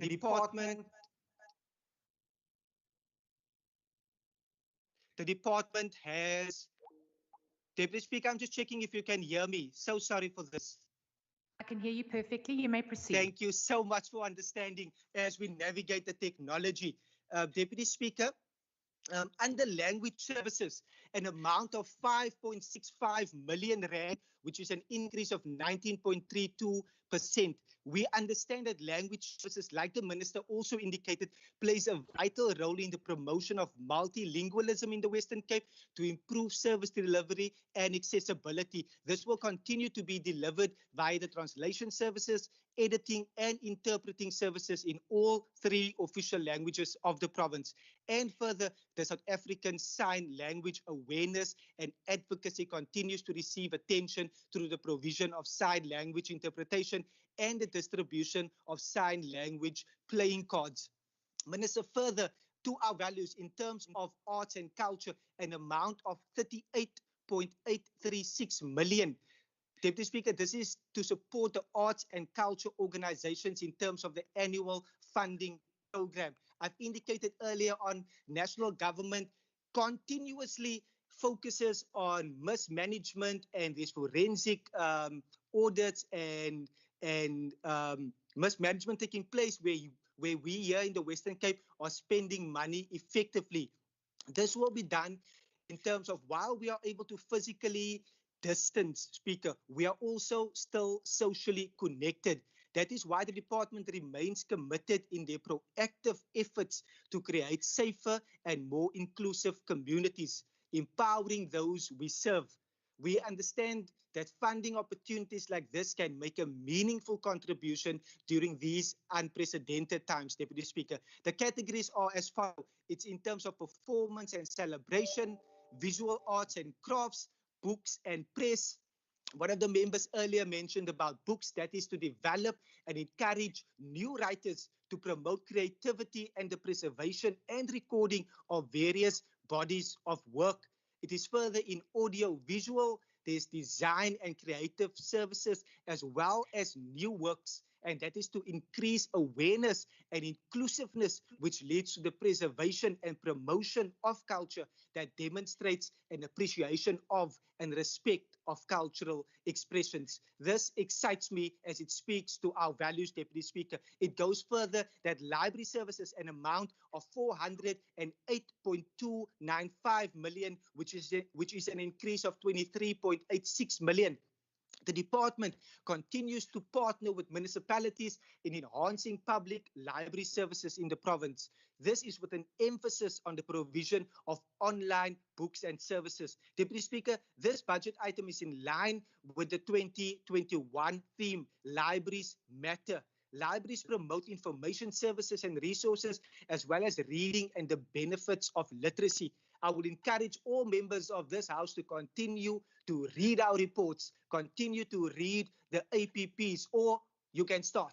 The department further, Deputy Speaker, through its programs, the year beyond, will also provide books into schools. Further to the values in terms of sport within schools, an amount of 44.212 million, which is an increase of 52.64%.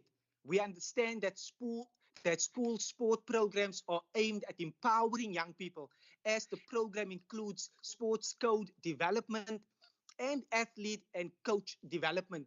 As it's been stated before, a child in sport is a child out of court, obviously, unless he or she is playing basketball, tennis, or netball. But Deputy Speaker, school sports structures continue as another focus in order to provide learners with the opportunity to participate at the next level. We surely needed more people at the Bafana level, but we can surely hope that 1 or 2 or 4 or 5 could potentially come out of the Western Cape in the very near future, because these opportunities include indigenous games and access to various codes and genre-specific activities. A further focus, Deputy Speaker, will be placed on the High Performance Center program in order to provide more code-specific sport support and talented school-going athletes. Further, the Minister touched on the Heritage Resource Management Services, an amount of 13.547 million.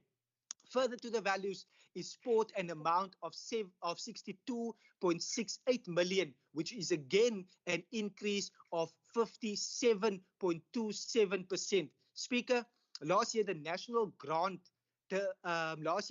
conditional grant was cut by 22.7 million, and provincial trials and winter games, indigenous games, golden games and leagues and festival support for club development was severely impacted as these events were not able to take place due to lockdown regulations. But even so, Speaker, Like member Ayanda Barnes mentioned, on the 24th of March, the department held a Provincial Sports Awards and again emphasized that it was still indeed important to acknowledge the excellent work that was done in the sporting sphere over the past year. I'm going to repeat that again. It was again emphasized that work still continued and that the sporting sphere has done tremendous work over the past year, even during lockdown. The department further honored those who have passed away, and we have conveyed our sincere condolences to those heroes. Deputy Speaker, the earmarked allocation include for the hosting of the 2023 Netball World Cup with a 4.5 million for the 2021-22 financial year and the SASRA compliance for the Philippi Stadium. This is welcomed, and the ANC today stated that construction should have gone ahead on the stadium. This is a bizarre twist, Deputy Speaker, as it was national government that implemented the lockdown in the first place. Further to the values, Deputy Speaker, is recreation, an amount of 90.505 million, which is an increase of 41.27%.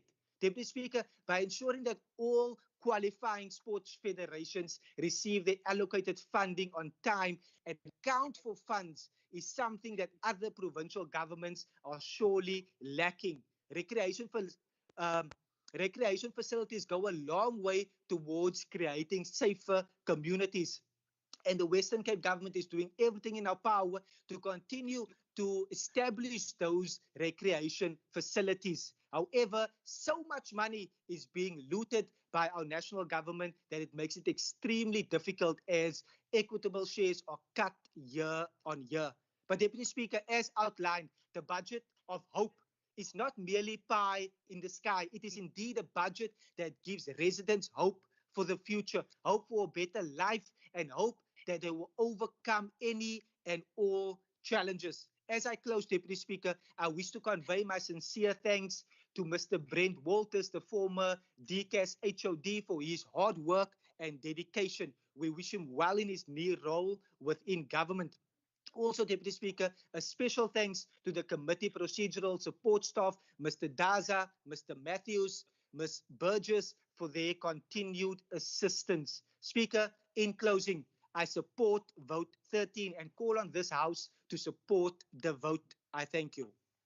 Thank you very much, Honourable Allen. I now call on Honourable Minister Murray. Thank you, Deputy Speaker. Baie dankie aan elkeen wat deelgeneem het aan die debat. Eerstens wil ek vir agbare meneer Maree sê, natuurlik is ek lief vir Afrikaans, dis dan my moedertaal. Dis net makliker as mens in so milieu debat doen om dit in Engels te doen.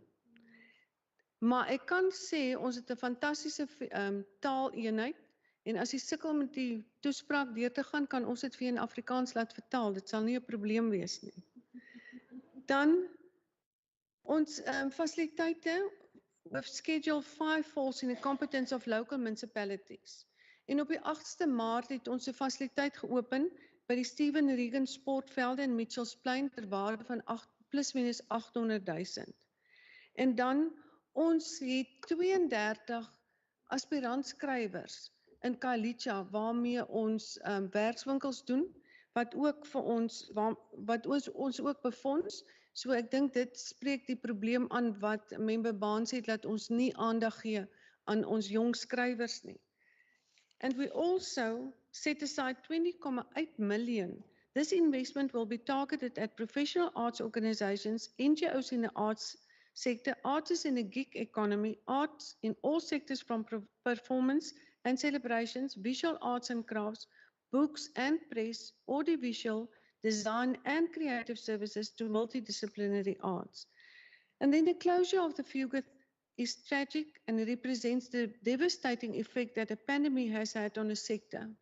Our department will consult with cultural and creative sector network organizations in order to explore and improve strategies to improve resilience of the sector. We need all hands on desk. Then I also want to remind the members, the City of Cape Town is a separate sphere of government in terms of Section 40 and 41 of the Constitution. And they follow their own IDP. And then 80% of affiliated museums outside of metro area providing educational programs for youth. And our EPWP program has inherited in-house on-the-job training. And then the book joint has also applied for funding for our annual funding program and will be educated accordingly. Then lastly, I want to say dankie aan agbare Regan Allen vir sy professionele voorsitterskap en passie vir die portefeulje, sowel as die staande komitee vir julle oorsigrol. I also want to mention Fahim Stellenboom, Lara Food, and the team for the Zabalasa Festival that was last week in the Baxter Theatre. Every protocol was adhered to, and it went fantastic, and it's a platform for a young artist. So thank you so much for that. Dan geluk aan Dr. Marlene Leroux met die 50-jarige vieringe van die Kunstekaap, wat hoop bied aan ons kuns- en kultuurgemeenskap. Dis 'n program wat deur die hele jaar gaan voortgesit word. And then thank you to Stacey and team, our CFO Brenda Rechters, for long hours in preparing for this budget vote. Geniet die lang naweek, wees veilig en wees die verandering waarop ons hoop en bou. Baie dankie. Dankie, Minister Murray. Before everybody goes, I'd like to make a ruling on the suspension time. If we could be in agreement that a number of members have asked me for a full hour of lunch, if that is okay. It does mean then that we'll return at 1:15, at 2:30, if that is in order with our honourable members. I take that as being fine. Please, honourable members, the House will then be suspended for an hour till 2:30. Thank you very much.